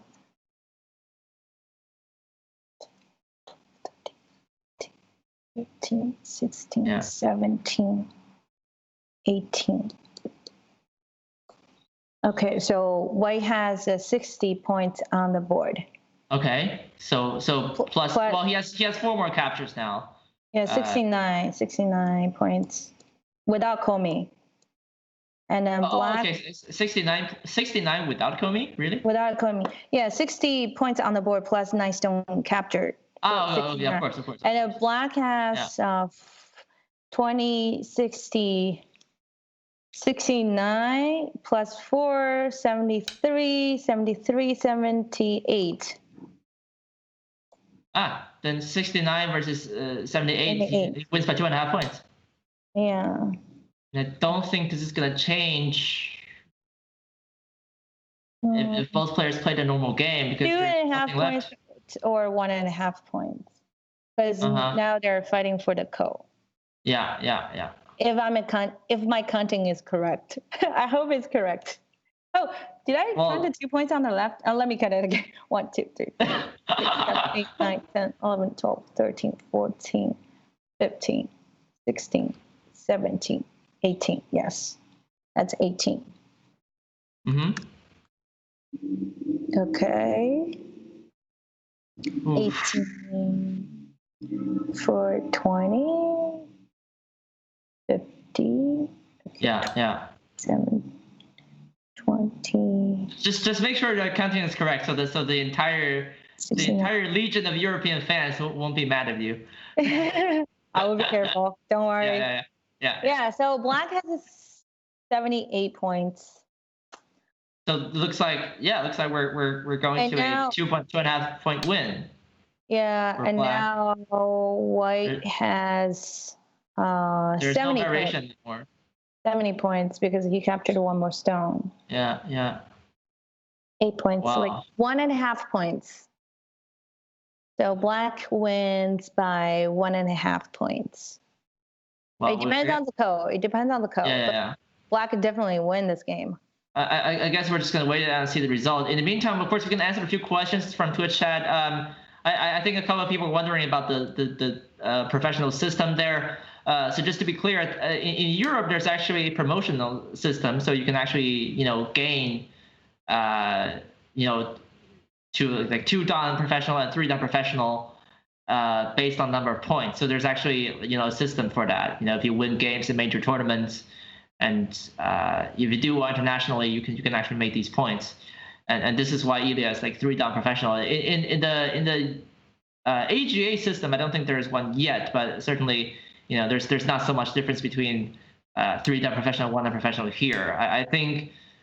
I guess definitely the way you think about it is, like professional ranks are actually more about honor, right? Like achievements. Right. And then like amateur ranks maybe are about like actual skill level. Like so it does make a difference when you're 1-dan versus when you're 6-dan. Yeah. So nowadays when you see there are a lot of young 9-dan professionals, but they're not actually promoted from 1-dan, 2-dan, 3-dan, all the way to 9-dan. Once a professional win the international title, they automatically promoted to a 9-dan. So in the professional levels, dan is like you said, it's kind of like honor. So there's not a huge difference between 1-dan and 9-dan. Yeah. Mm-hmm. Of course, it still means something if you become 9-dan. That's just like a cool title. It's super nice. Yeah. So when a person has ability to win an international title, of course he should be one of the strongest player in the world to have a 9-dan. That's why. Sure. Yeah. Mm-hmm. All right. I think. All right. Looks like you're just gonna finish these last two co-threads. But is it safe to say that we can congratulate Ilya on this already? Let's see until the last move. Yeah. Okay. Let's not jinx it. We've learned our lesson.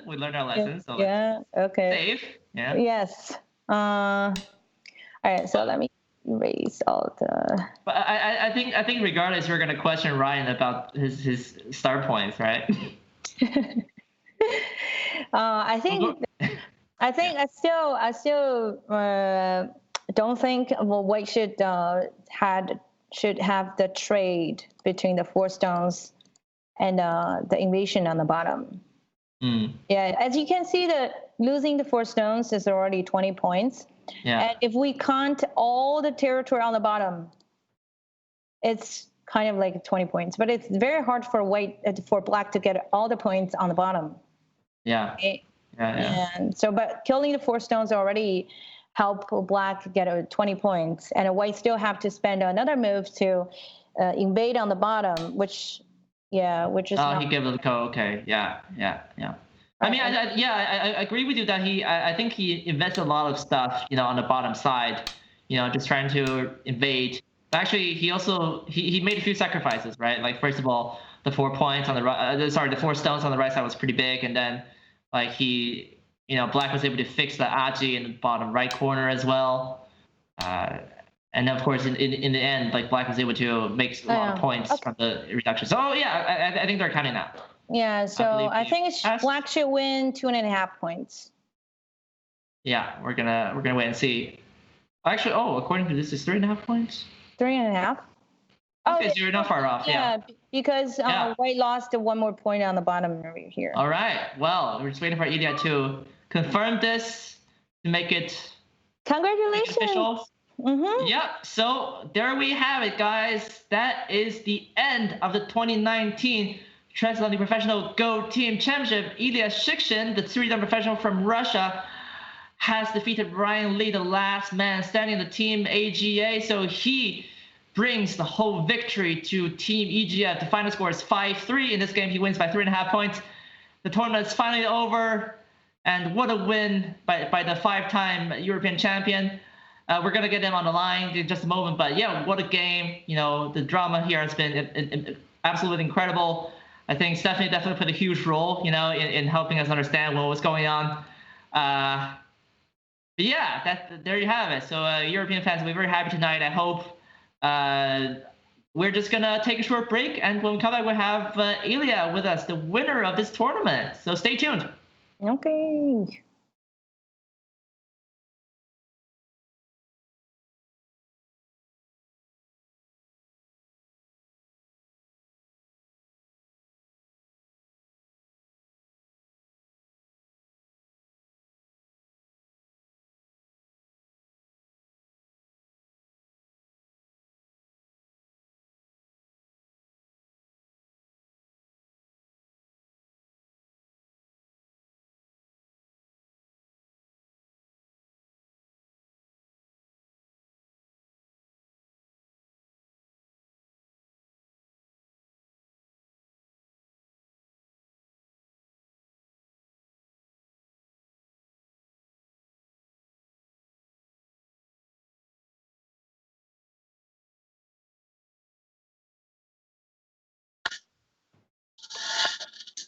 All right, guys. Well, this is getting a little bit emotional, but this is our final break before we finish this whole tournament. But we have the winner with us here, Mr. Ilya Shikshin, of course, one of the winners who made the final killing blow in the game 8 of this tournament. So, Ilya, part of the champions of this tournament now. How does it feel?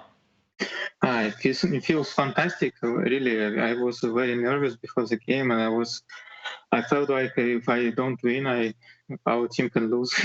So I believe now in myself, and it was big pressure actually. Yeah, certainly there was a lot of prospect. You know, before this match even started, I think a lot of people expected you to become. You know, of course, you are the only 3-time professional player in the European team. And so you'll be the final boss, right? So they say, and lots of people would put a lot of high expectations on this game for sure. Just how were you able to finish this game with a win in your opinion? Like, what was the moment when you realized that you were going to win? Probably. I think in the middle game, Ryan played not so well, and I had a big advantage. Let's say it was a very good position for me. But then later I gave some points to him. I played not so well, but anyway, I could keep the advantage and to the end hold it. Yeah, it was actually a super close match in the end, right? And I think you're down in like the last Yoyomi period, right? I think I saw a few like interruptions there on site. Were you having some like small instabilities with the connection? Yes, there were some. I lost 2 periods of Yoyomi, and I just didn't notice that my time was on. And oh my god! Yeah. Well, that must have been super nerve-wracking. But I'll tell you what, you've done it finally. This has been going on since early April. Actually, the first game we started it was exactly 3 months ago. So finally, it's come to a finish. So happy for you and your team. Is there going to be any celebration? Do you have a winner's speech? You want to thank anyone? Maybe we will have celebration at the European Go Congress in Belgium. I hope with all the team and also EGF board. Maybe. Yeah. For sure. So I would like to. Yeah, this is a massive win for you. So I really hope you'll enjoy. Of course, you'll be also heading to the European Go Congress to do some serious business, right? Because it looks like you might be bidding for a 6th European Championship title. Do you have any plans for that? I hope to get the 6th title. Sixth. But I think it will be hard. Of course, I will try my best. I will do my best. All right, great. Well, great win today. Really fantastic job. We'll let you take some rest and go celebrate the victory. And see you in Brussels maybe. Yeah, see you in Brussels. Thank you very much. Bye. Bye. Bye. Bye. All righty. So that was the winner of this tournament. Of course, one of the winners, Ilya Shikshin, who brought Team Europe to a victory. And that concludes all our Transatlantic streams. It's been a very emotional journey, I think, for all of us. It's been a huge roller coaster. Of course, tonight, the last game, when it really mattered, Ilya showed his nerves, and so did our commentary team. I really want to thank Stephanie for coming on, today. I appreciate your time, and as usual, I think, it's my pleasure. You're a really amazing teacher, and I hope everyone would check out your channel. Of course, I'm already subscribed, so I'm not worried. So that's the New York Institute of Go, NYIG _Go. Maybe someone can type it in the Twitch chat. On YouTube, they have lots of pretty good videos. You can check out some of the very technical stuff, like common mistakes maybe amateur players, some live game sessions from Ryan, of course, Stephanie's wonderful lectures. These are all really well produced. I think out of all the YouTube channels, this is probably one of the best I've ever seen that's being maintained and produced. So that's really awesome. Of course. Yeah, I hope you enjoy, of course, watching the replay. We'll have these on the AGA YouTube later. But of course, that's not the only thing we're doing. Besides the Transatlantic, we always have a lot of stuff going on. By donating to the AGA, you can also support our efforts, which is actually coming up around the corner. Next week, we are going to have the 2019 US Go Congress. Once again. Just 1 week. The most exciting time of the year. It's actually, I'm going to be flying over there in like 5 days. It's pretty crazy. We're going to be streaming from there live from the University of Wisconsin in Madison. So that's, I think, next to like 2 very beautiful lakes.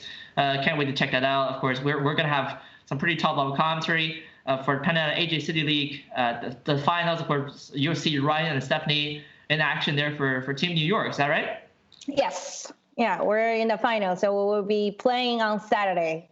Oh, cool. So also be sure to check out the U.S. Masters streams this year. We're going to have 9 rounds. Our producer, Michael Wanek, has been working very hard. He's going to do it again just to produce the best content for us. So 9 rounds, going to be some really good, cool stuff. Lots of strong players coming over to compete for a top prize of $5,000. So that's going to be really, really epic. Be sure to follow our channel if you haven't done so already. I hope you guys definitely enjoyed the commentary. Even if you just got into Go, you can check out some of these links we have for you. We have some interactive tutorials. Definitely feel free to get started. This game is, it can be calm, but it's also very exciting as we've seen already today. So definitely more of that next week. But yeah, otherwise, that is all we have for you this year. We don't know what next. When the next Transatlantic is going to come, but we'll, of course, keep you updated, as we have that. So just want to thank, of course, at the very end, to our organizers, Hajin Lee for the American side, Natalia Kovaleva for the European side. For the graphics, I want to thank Mika Nurias for helping me with some of the layouts. Of course, Maria Chaplina for the beautiful logo we have, the Transatlantic logo.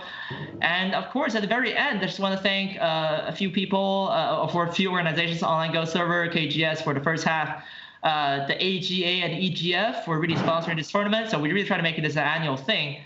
Hope you support us next year. So with that said, have a good night or a good afternoon, and hope you enjoy yourself. See you next week. Bye. Bye, everyone. Bye.